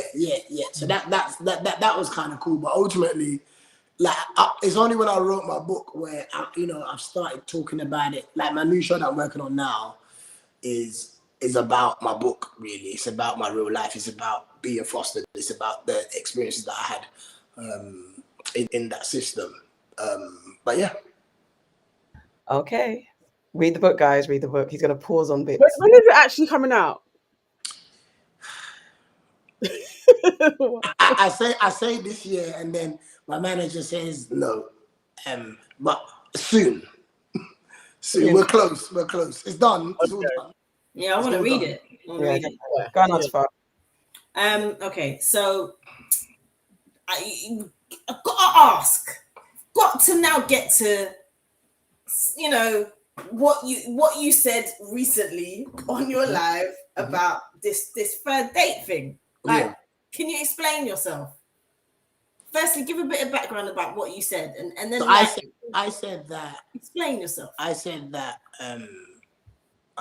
Well, I mean, what came out was very edited, but what I said was that I believe that every man should pay for the first date, and every man should pay for the second date, and on a third date, I want to feel that this is going in the right direction. So I need to see reciprocation from that woman, because from my experiences, women don't part ways with money for someone that they don't care about, or unless they really don't like the person and they don't want nothing from that individual. Yeah, they don't want that individual to ever have anything on their name about, oh yeah, she took me out, blah, blah, blah. So from my experiences, I said, for me, that third date is now me saying, it's me seeing if you respect my money and how I earn it, because I'm sharing it with you. So that on that third date, to me, that's where I'm going to make a decision on, am I taking you serious, or is this just another entertainment, enjoyment? So what do people miss? I don't get it. Like what are you expect? What do you want to see from them? I just told you. But hold on, wait. Let's move on from that. I understand that you said that it was edited, yeah. But let's move on from that. What did you say? If you explain what you meant when you talked about if you go on a third date and they don't reciprocate financially, where you then go to? Are you expecting them to pay?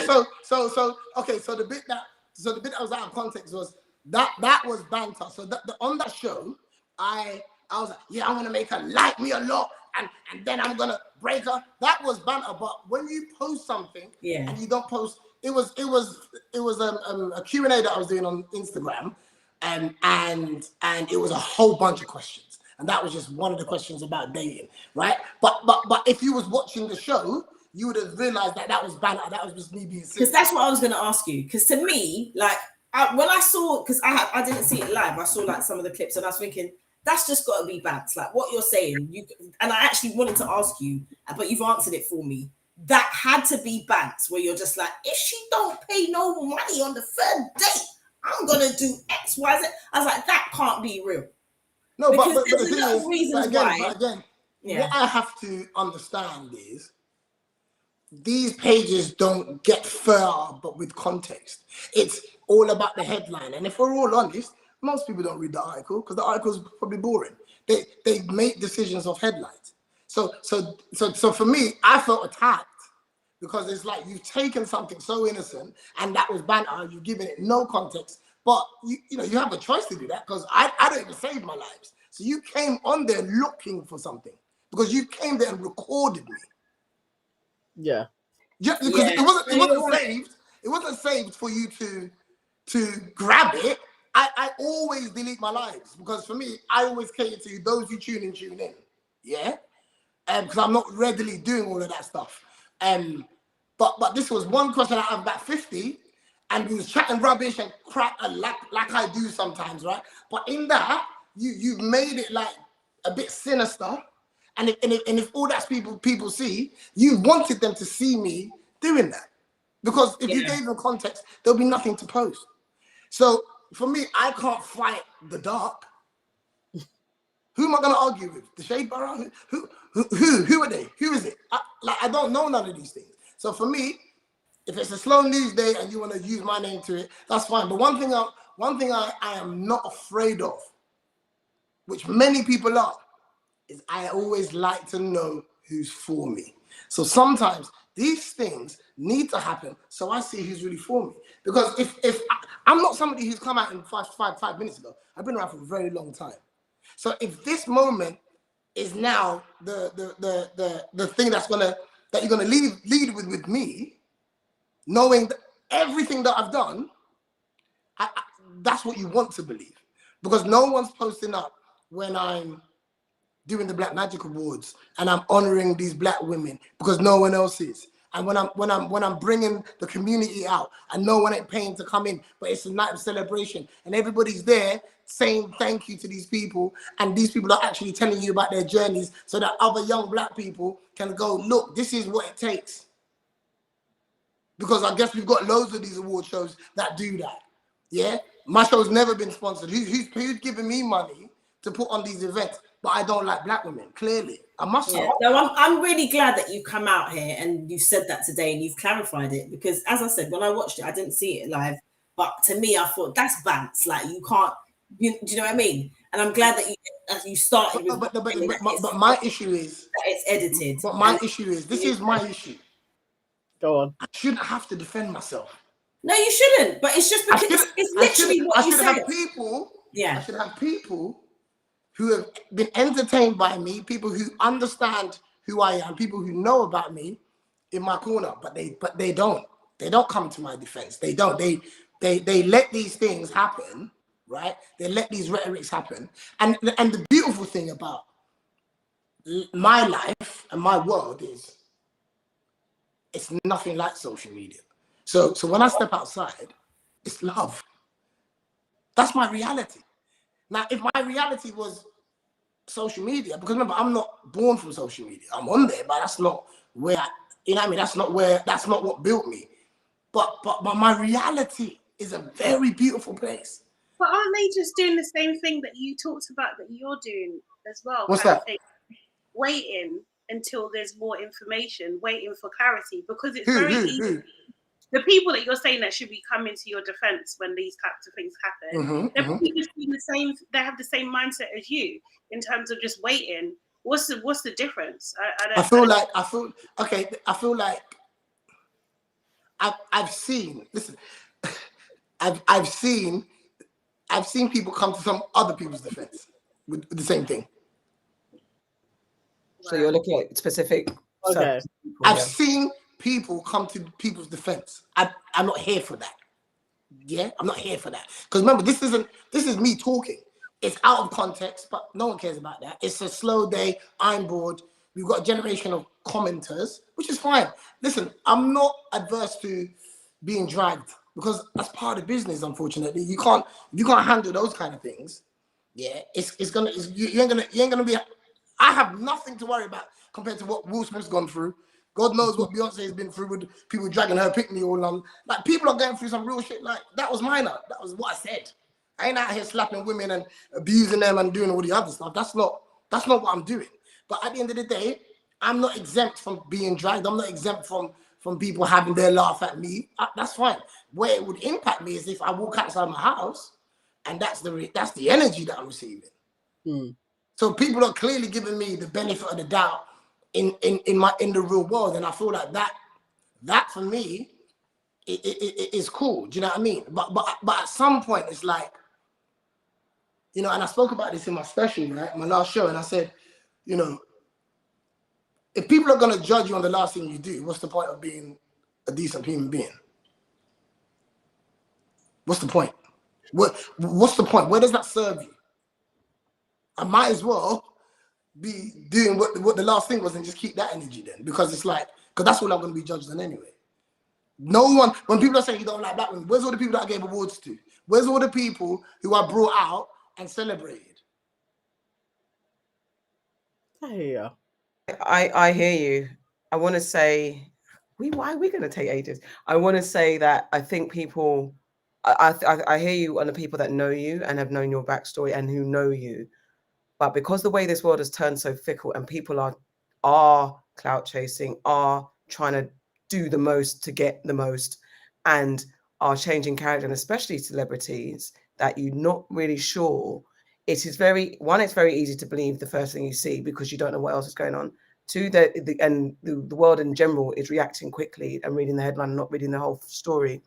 But also, when you don't know someone's character, you don't know where they're at. So it could be that literally you could have honored black women to this point now, then tomorrow you go and say something that I'm like, well, just a minute ago you talking about that. That's also not out of the realms of belief. The people have been very contradictory in there, and also who knows that. I'm not saying you. I'm really not saying you. I'm just kind of exploring what you said. People who have had a history of that could have been performative, because it could potentially someone, not you, someone could be like, where I'm going to make my mark is honoring black women because that's going to make my brand up, and then the real person slips out because they're loyal. You know what I mean? Because there's a way of tapping into. But I'm not saying that's you. I'm just saying that's also a reason. Maybe I'm trying to placate. I know, but you know what it is? I think you can't fake it for 20 years. No, I understand. That's true. Well, yeah, no one can't even throw that way. You can't do that for 20 years. You can't. Yeah, you can't. I'm sorry, and there ain't no one that good. Yeah. But then we talk about Will. Okay, and this is, please everybody, no out of context. I'm not saying this about Kojo, but Will Smith has been the nice guy. Yeah. And possibly the pressure of being the nice guy for all these years.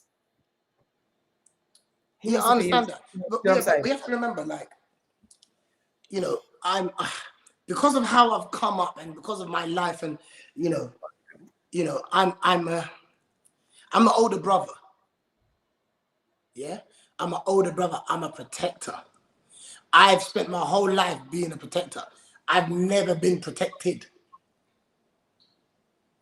by anybody. So I'm used to handling things myself. I'm used to that.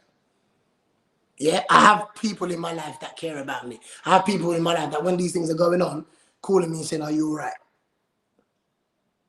Not staying silent, but call me and be like, hey, are you good? Yeah? There's people that were worried about me. But because, again, if this was really having an impact on my real life, you know, people are saying I'm broke because I don't post how I spend my money and what I do online. I don't put up house keys and go, hey, I just bought a 10-bedroom house in Ghana. Like because I don't do all of these things, it's you're broke because you must be broke if you can't pay for the third date. But again, no one heard they didn't include if that woman pays for the third date, she would never have to pay for another one ever again. Can I just address that point? That was in there. Because I did see. Sorry, Nana, are you speaking?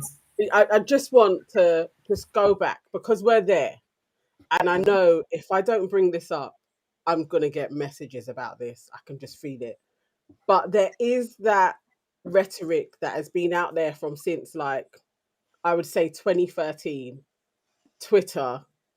And there was this whole spate that went on, like Kojo is against dark-skinned women, and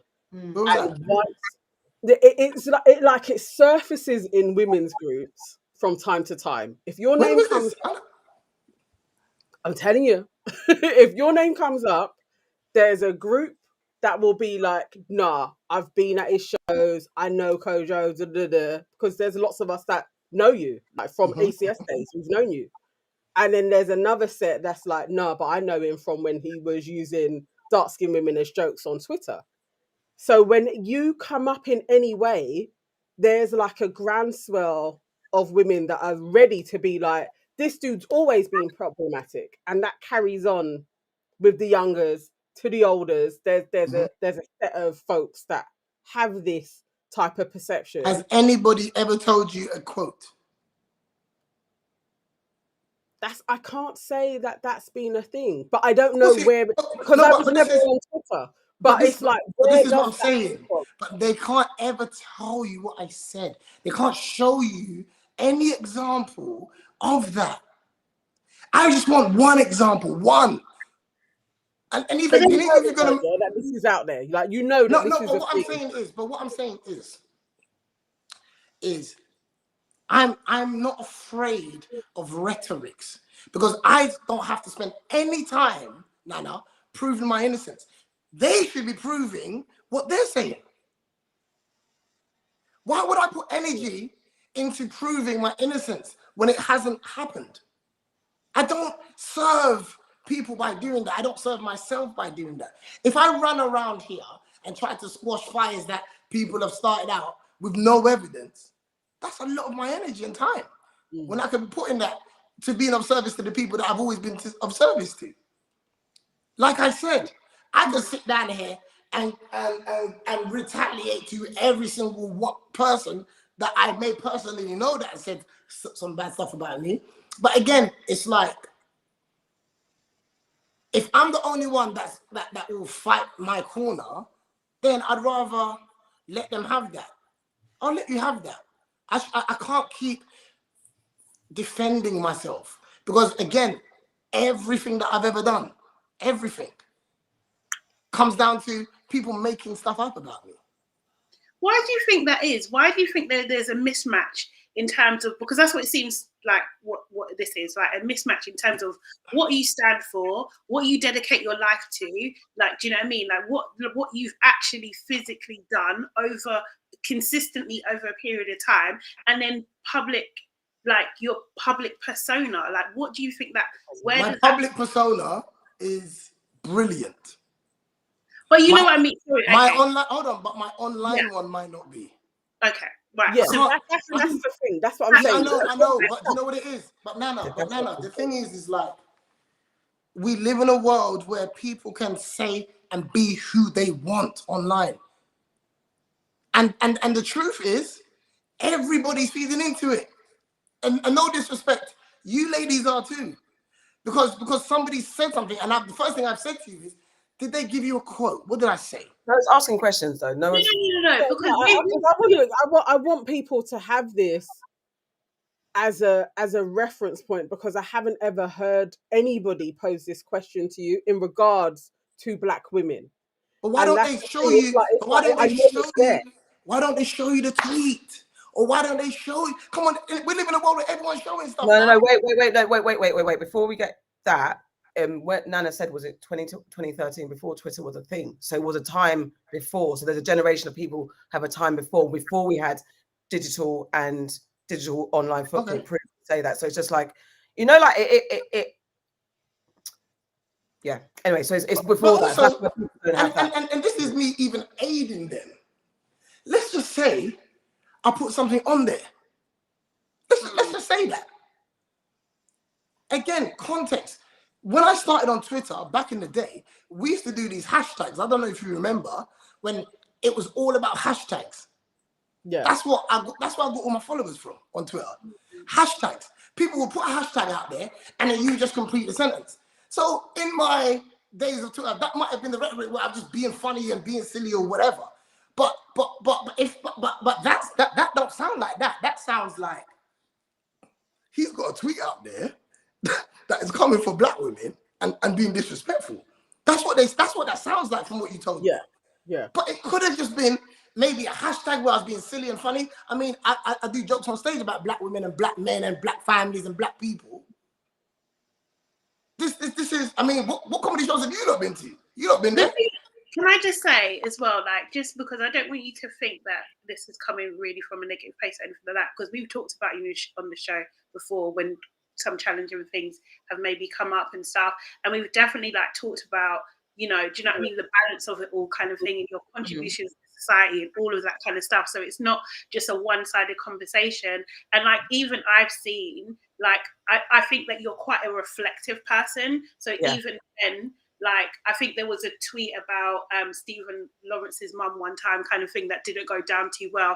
And you put your hands up and you said, you know what, I should have tweeted that. Do you know what I mean? That kind of thing. And it was a process. So we saw the beginning, middle, and do you know what I mean? Like, so like, I feel like that's the Kojo I know. That like. Oh, when I said his mum looked good or something like that. Yeah, but it wasn't. But I think at that point, people, they didn't receive it well. Do you know what I mean? So like, I think, you know, it was just, that's what we don't see very often from black men in our community. Do you know what I mean? That's exactly my point. Do you know what I mean? So I think it's commendable that you do that. In this. You're quite honest. It's like I want people to see that you're a human. And when the last controversial thing came about that we had our show about at that time, when I got removed from the Twitter room, it was from Clubhouse. And it wasn't even like I was directly like defending you, but I was just showing that you're a rounded person, you're a human, you've been around for a long time, you've helped lots of different people. But I want people to understand that when they go after a figure, it's a human being. So it's like, but Nana, do you know this is what people are talking about? There's a generation that don't know me. That's it. But that's number it. one. Number two, they know you online. It's just like, they don't know me. They don't know me. They've probably caught the tail end. Like when I came into this game, I didn't know who Richard Black was. I found out when I got here. I thought he was the guy from MTV. I didn't know he had a comedy. Sometimes it's different generations, and this generation are now actually making women who grew up with me, grew up in my era, second guess me. These are people who have never ever experienced a Kojo show or seen the Funhouse Girls and Kojo's Aim. Like none of these things that I've done to uplift. Ask anyone who's been in any of my projects if I've ever been funded by anybody. No one has contributed to these projects and stuff, as well as it may have looked to people. Ask the women who were in those groups what they got out of it.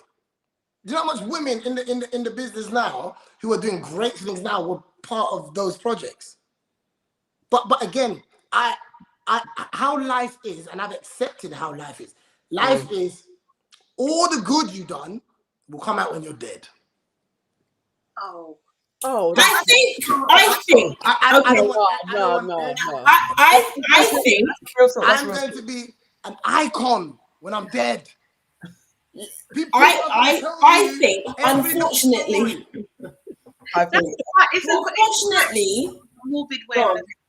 I was just going to say it's quite a morbid way of looking at it, but I do hear what you're saying, and I think sometimes, especially like here in the UK, like we don't appreciate what we have. Do you know what I mean? And like because like we're essentially we're not a monolith. Like some things, do you know what I mean? Like people might not like some of the things that you stand for, some of the things that you say, whatever kind of thing, but it doesn't take away from your contribution to the scene, which we've discussed today. Do you know what I mean? So I think but I do think that there, like you said, when you come out of your house, that's not your life. That's just what you see online, isn't it? Do you know what I mean? The average person that interacts with you, they're happy to. Do you know what I mean? And they're impacting your life in a meaningful way, and that's a beautiful thing. So even that is iconic in itself, anyway. Do you know what I mean? Not the average person doesn't have that experience on a daily basis, right? What were you going to say, Farrah, and then we move on?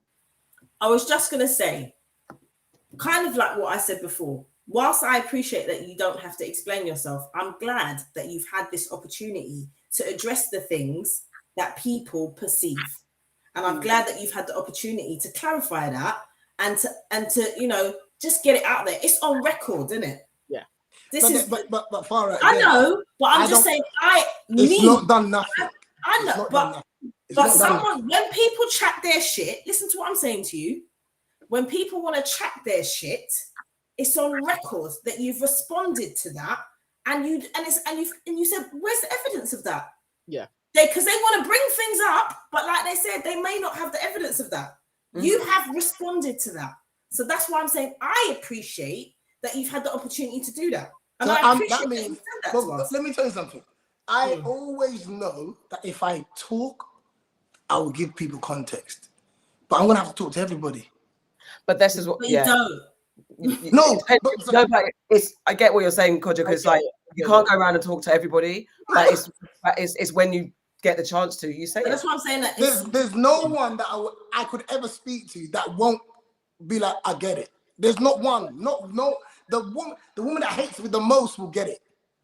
but I'm supposed to run around here and talk to people. You're really not. You're really not. Let me tell you You know what I'm saying? One thing, you're really not. Farrah, I appreciate what you said, but I'm telling you, I'm somebody who I just let my work do my talking. Yeah. I just let my work do my talking. I don't worry about convincing people and worrying who likes me, who don't like me. What I've realized is very different on the outside. That's it. My shows sell out. I don't, like I'm not struggling. Like like if all of these things were really true, I'd be over. I would be having a mental breakdown. I'm telling you, if any of these things were true, I'd be having a mental breakdown. Yeah. But what I'm saying to you is that the truth doesn't survive on social media. It's not entertaining.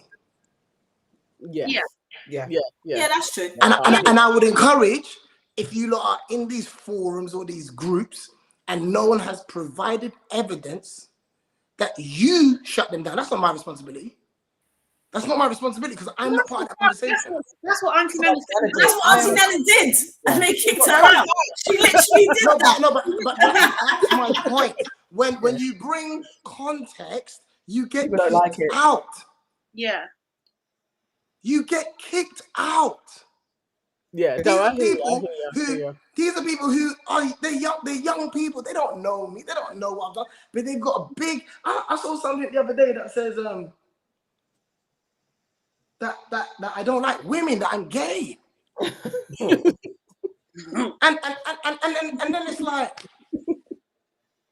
So for me, I'm sorry, but I don't give much time. Like this is happening because I love and trust you guys, and you lot genuinely know who I am. Genuinely, I can't have this conversation with people who want to edit and chop things up and then put this out there. I'm never allowed to say something reckless. I'm never allowed to. I'm a fucking comedian. I travel the world. Right. So look. Can I just say, when we get cancelled, we can handle it, innit?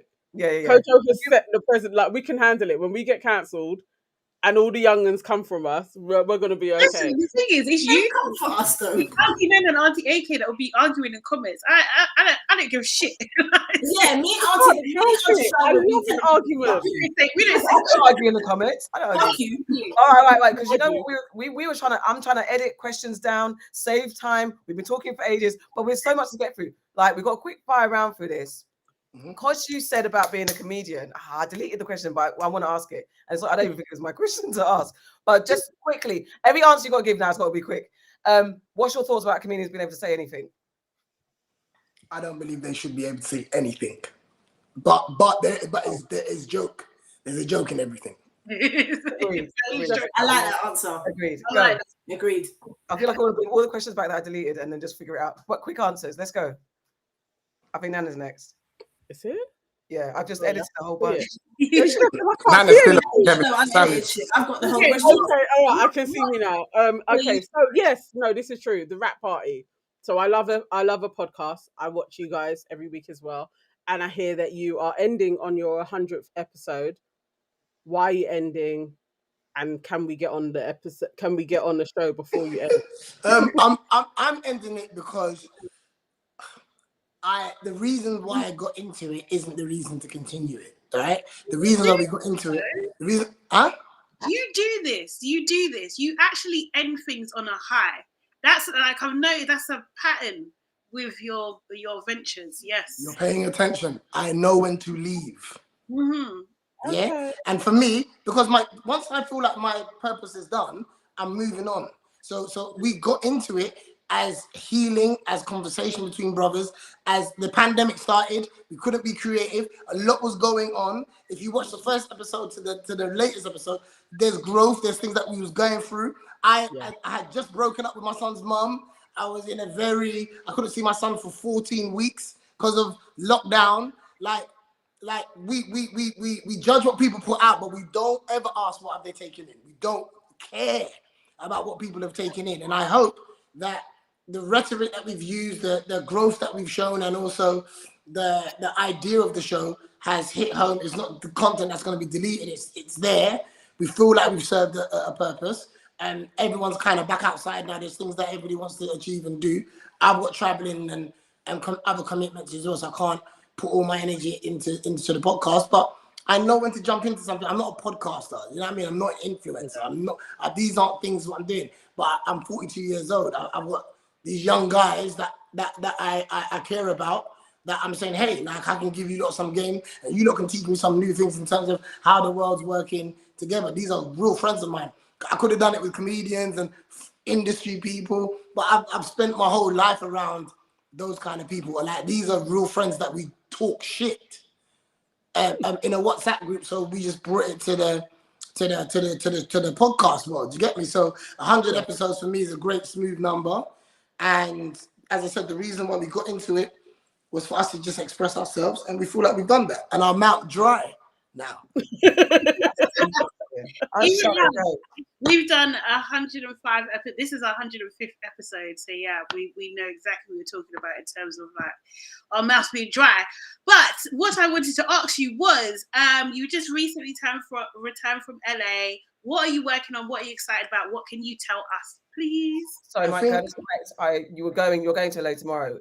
This was meant to be when you're on next week. Oh.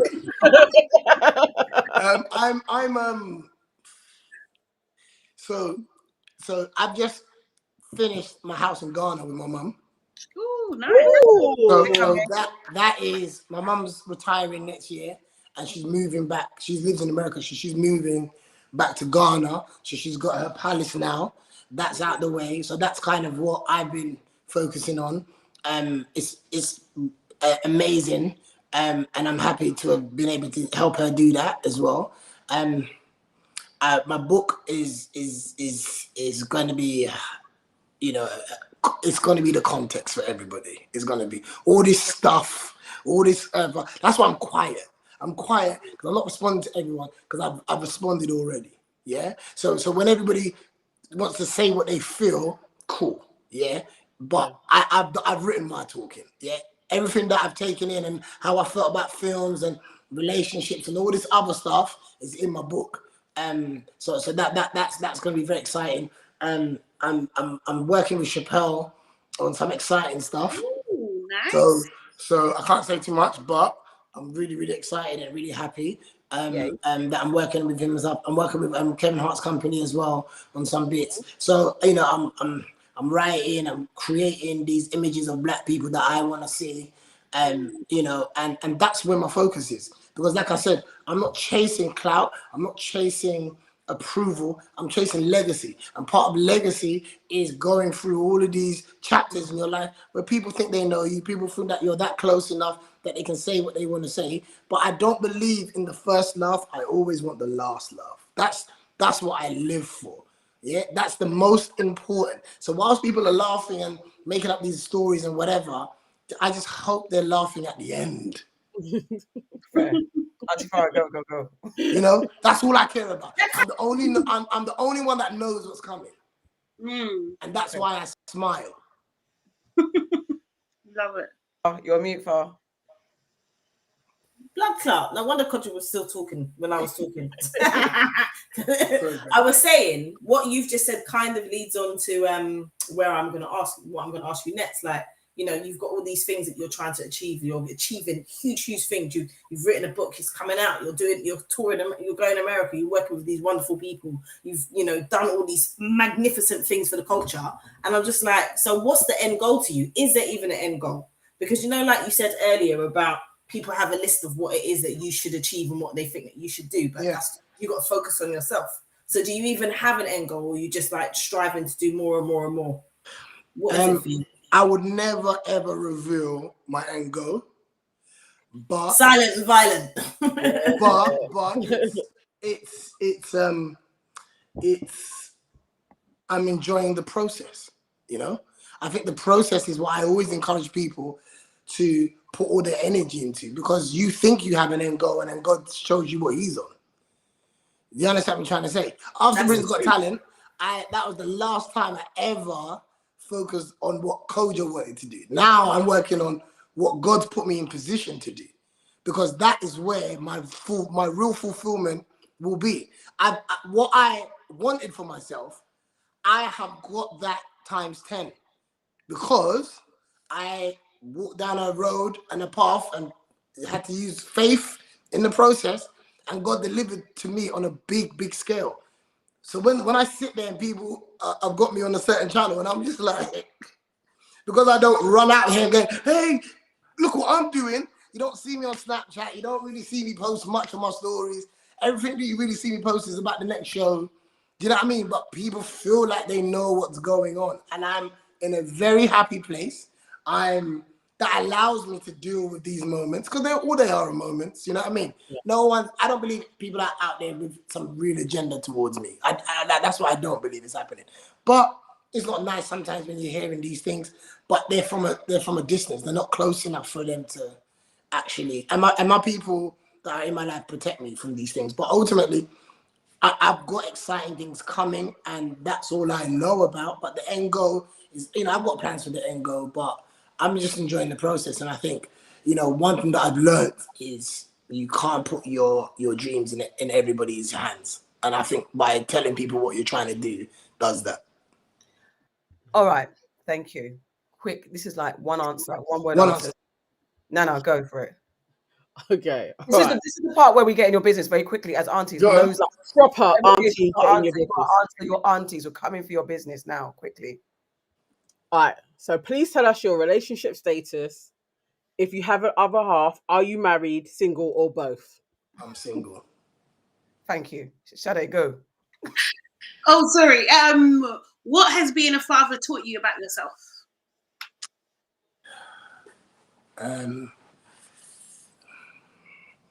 I lacked patience. Patience, big time. And sometimes I talk to my son like he's a big rascal man, and he's free. Do you know what? Yeah. And that is really made me rein in on that, because it's just so many years of just talking to adults, you know what I mean? But now my son has really leveled my patience and my tolerance, you know what I mean? And I thank him for that, because it's something that has made me a better person. Nice. I'm still working on that one in terms of patience. Because having a child taught me that. Oh, did it? Patience, man. I really don't. And I'm like, I pray for patience. Like, people think I say that just for jokes, but I actually pray for patience. All right, this is obviously your aunties could never. We're all aunties here. What type of uncle or auntie? Uncle or auntie? What type of uncle are you if you are an uncle? And if you're not, I am an uncle, man. Okay, what type of uncle are you? What uncle? Who's Uncle Kojo? I'm the uncle. I'm the cool uncle. I'm the one that spoils them. I'm the one that gets them what they really want for Christmas. I'm the uncle that it's just fun when I'm around. You know what I mean? I break all their parents' rules when they're with me. So anything they can't eat, they can eat here. So I'm the uncle. Yeah. You're that uncle. Okay, Aunty Farrah. I like that uncle. One of my brothers. Yeah, that uncle's nice. He fills them with sweets and he sends them back to you. Yeah. Quick one, last one. So what's the family saying, or a trait, or you know, something that you've done in your family that you hold dear or you wholeheartedly reject? Like, I'm not going to do that, like a pattern or a saying or something like that. You know what we did in my family we ate together. That's what we did growing up. We ate together. That's one thing we done. We ate together. You know, society's changed a little bit where everyone's in their own rooms and, you know, everyone's just kind of we didn't wait for Christmas to kind of just, you know, sit down and eat as a family kind of thing. Like, we ate together very regularly. So that's something that I definitely want my family to be like. That's nice. All right, guys, let's move into what's made you. That's very, very nice. Let's move into what's made you sad, mad, and glad this week. I don't even know who's first. Uncle Kojo, did you do this? Did you do this homework? I did. I said, what's made you sad, mad, and glad? What's made me sad, mad, and glad? Yeah. Do you want me to go first? Yeah, go on. What's made me sad, mad, and glad? You're not funny. What's made me sad is I'll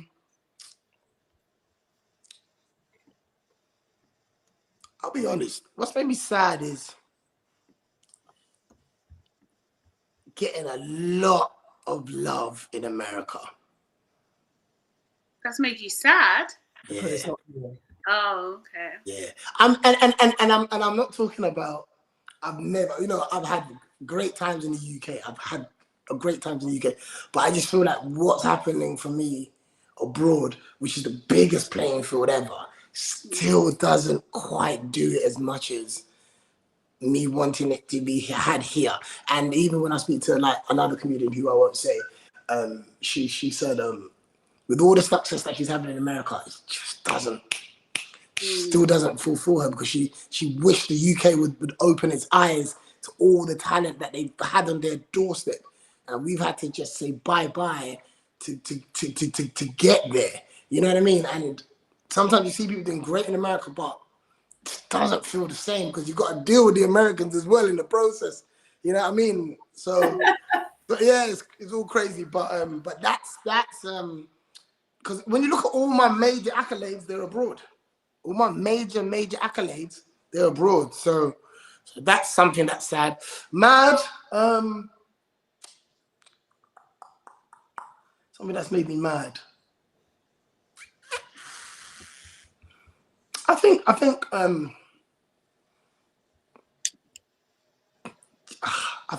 something that's made me mad is definitely people trying to tell their narrative of me. Yeah?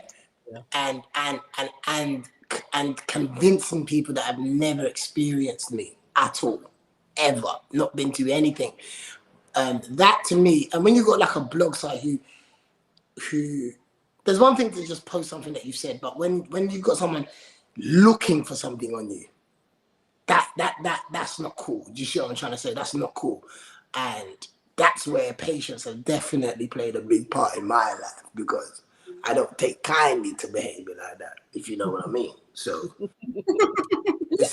I really don't. But I'm bigger than my problems in that moment. And glad, I would say, you know what, man? My son has a disability, right?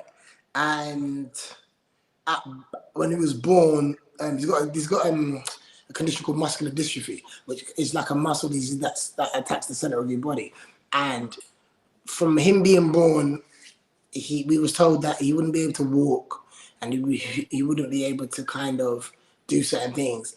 And he's running now, and he's enjoying all of these benefits of life. And every time I go out there and I'm working, I know why I'm doing it. You know what I mean? And when people are talking about stuff, it's like I have my hiding place. My hiding place is when I'm with my son, and I mean his mum's got a great relationship. You see what I'm trying to say? And we co-parent very, very well, and we read the similar books, and we understand life, and we understand each other a little bit more. Do you see what I'm trying to say? But we both understand that sometimes our relationship isn't even about, I don't want to be cool with her for him. You know what I mean? Because he ain't got nothing to worry about. I want to be cool with her because at some point we got together and created this human being. Do you see what I'm trying to say? And we had good moments. And I think that's what I'd rather hold on to than worrying about why we ended or whatever. Do you see what I'm trying to say? And that's what I said earlier on about forgiveness, is that I thought I'd forgiven her, and I thought, vice versa. But it's only when moments that come up where people are tested, and then you actually see something, you're like, wow, like, do you know what I mean? And you appreciate her, and she respects and appreciates what I do, and those are the things that make me glad. Those are the things that are really hard to find in this world. Do you know what I mean? Like, really having people in your life that you can trust. You know what I mean? Regardless of everything else. So when I've got that in my life, like, I've got happy spaces where this is what I'm busy doing anyway. Like, I don't follow these blog sites. I don't follow them. That's probably why they come from me. Because they, you know what I mean? So it's one of them things where it's like, those things make me glad I've got good corners, pockets in my life where I find peace. You see what I'm trying to say? So yeah, man, those are my three things. That was actually brilliant. Quickly, for me, was sad. Someone I considered a colleague and a friend let me down.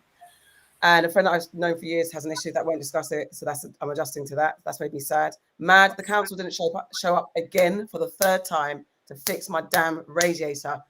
Middle finger held up high to Hammersmith. Even with the prices going up? Bro, I don't give a damn. Fix my radiator, man. Hammersmith in West London, Hammersmith and Fulham, sorry, council. Middle finger to you guys.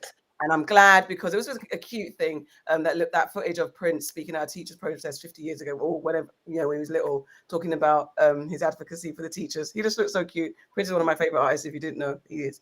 So that was a cute little piece of footage there. Aunty Farrah, what's made you sad, mad, and glad? Sad about the shootings in Brooklyn yesterday.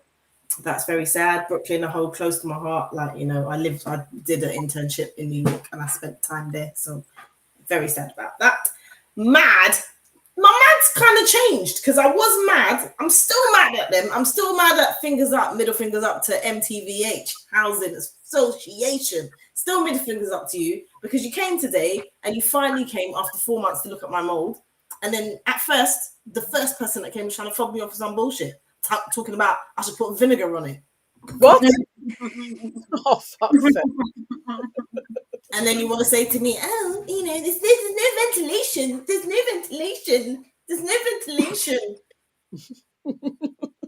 Anyway, that was one of my mads. But I'm also just mad, once again, about the cost of living. Like, I literally cannot bear it right now. It is so peak, the cost of living. Like, my daughter has a jumper on all day long because the gas ain't going on, bruv. So, yeah. That's annoyed me. But I'm actually glad this week about so an immigration tribunal overturned a decision by the Home Office to deport Anthony Pecco. Don't know if that's how you say his name, but he's a well-respected black charity volunteer who grew up in the UK, and he arrived in the UK when he was 6 years old, spent most of his life in Bristol, and they tried to dip him. But the immigration tribunal overturned it and called it inhumane. Yes, so he gets to stay. Well done. Good stuff. Aunty Nana, what's made you sad, mad, and glad? All right. So I don't have a sad, other than, you know, like all prayers due to everybody that perished in the Brooklyn subway. Mm-hmm. I really do feel for them. So that is a sad. I'm sad about that. I'm mad as I really feel like Bojo really, he needs to pay us money. Like, I think everybody in the United Kingdom, we should be filling in a form, and he owes us £250 each for lying about everything and being fined, and that everybody had to stay in their houses, and we were all in, and he was having parties. I think that they all man, I'm having shebeens. Right. I feel like they need to pay us because we're under a dictatorship. You've done wrong and you're not leaving, you're not resigning. Like, that's a dictatorship. So I'm fine with being in a dictatorship because I don't believe in government anyway. But I do believe that you need to pay us all, and we should all be getting money back from you for this heinous thing that you've done. So £250 per adult in a household should be awarded to every British citizen. I'm waiting for that. And that needs to happen, or I'll continue to be bad, Boris. And you don't want me to be bad. But I'm super glad that over the weekend I had 2 amazing birthdays. I had Julia's 40th. That was lovely on Saturday. And then I had Sade's 30-something. That was super fun. Yeah. It was really nice. And yeah, I like hanging out at her spot. I need to go there more often because she's got all the champagne in her fridge at the moment. Yeah. So, I need to go around there and spend more time with Aunty Sade. All right, Auntie Sade, set back glad. Yes. So my sad is also the shooting in Brooklyn. My friend I literally just came back from New York as well, kind of thing. I was staying in Brooklyn, and my friend literally just moved there as well. So it was very scary. You know, I had to check in to see if she was okay. The subway that happened was not too far from her as well, so it was a bit like, oh gosh, a bit of a moment there. But she's fine, so that's good. But obviously, hearts go out to everyone that's been affected. My mad is that on my birthday, for some reason, before I had everyone around my house, my Wi-Fi decided to stop working. The whole everything is hooked up to my Wi-Fi. I don't have any terrestrial channels. Everything is like, you know, apps and everything like that. My music, everything. It was just a bit of a nightmare, and I was really trying to hold it together, but I was very stressed. You know. Oh, serious? Yeah, I was stressed. What's there for drinks anyway? So. Oh, well, thanks. My glad is my birthday. I had a very, very lovely time. You know what I mean? I just feel so blessed. You know what I mean? I've got some really good people in my life and stuff. And I have got, courtesy to my bestie, like probably about 13 bottles of champagne left.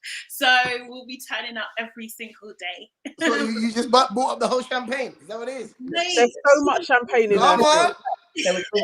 You've got my address. I'm going round there tomorrow. Like, there's bare drink in her fridge. Yeah, you've got my address. No, come round. It was literally, you know, they do bottle service in the clubs. I literally bottles, man. All right. To wrap this up, Uncle Kojo, you didn't what you wanted to celebrate someone before we turn out. We have a hit list, so don't piss me off. But you wanted to celebrate someone.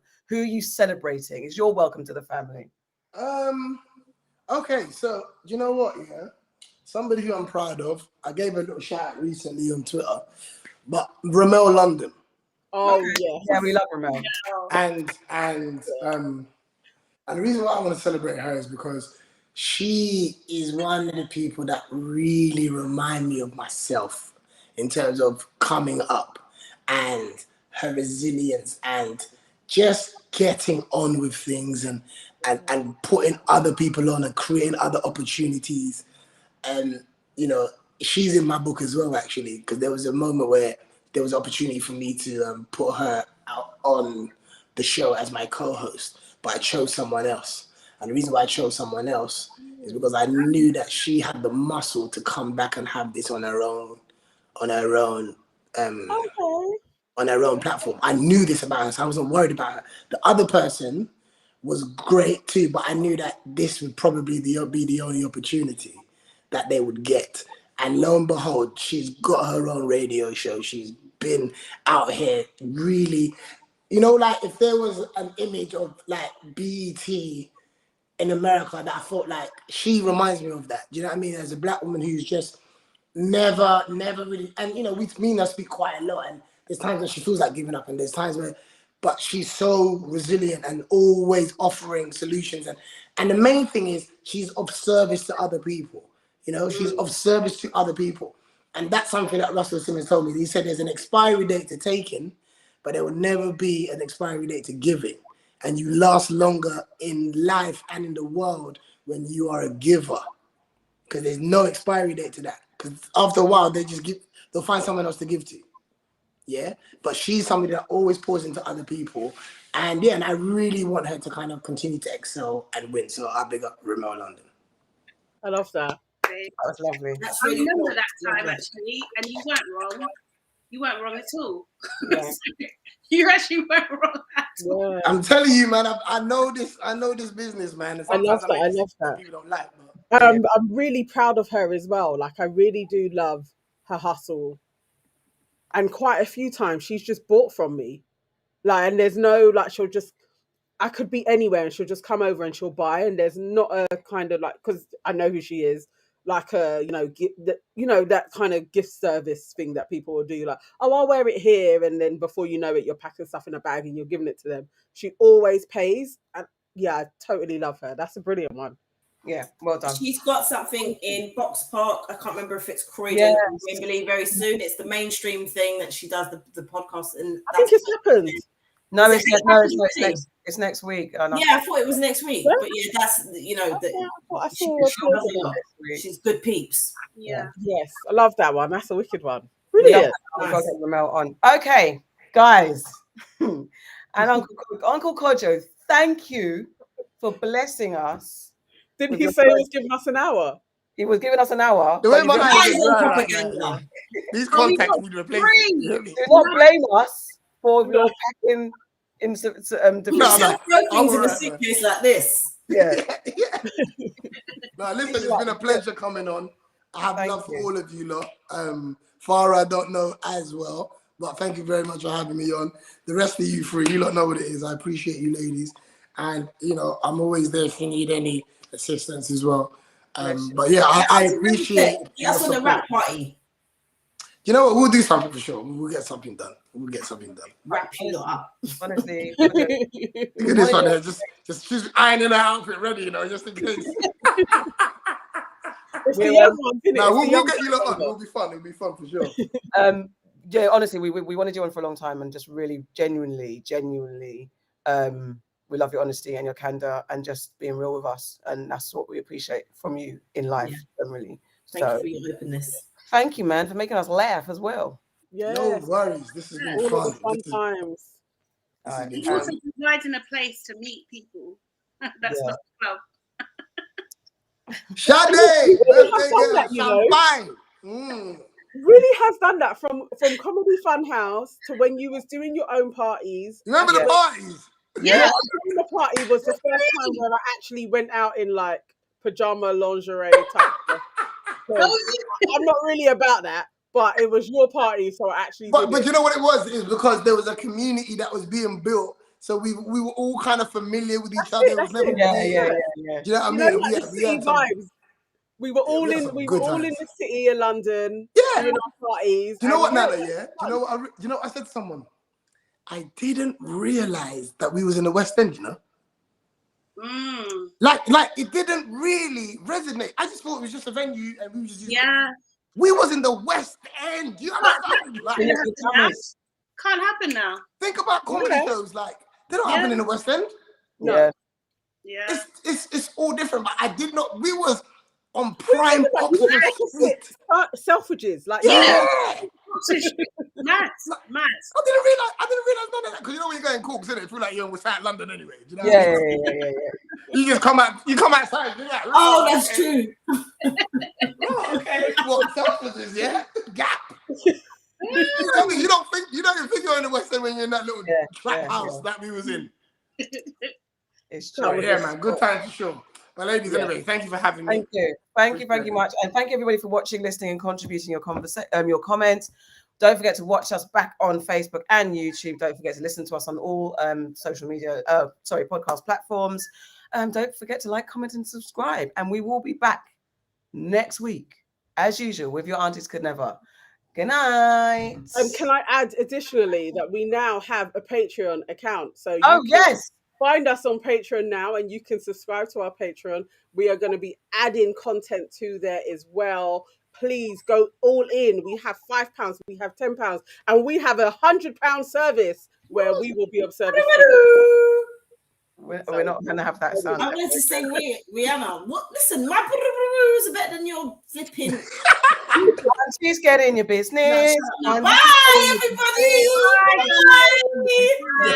Bye. The link in. End it.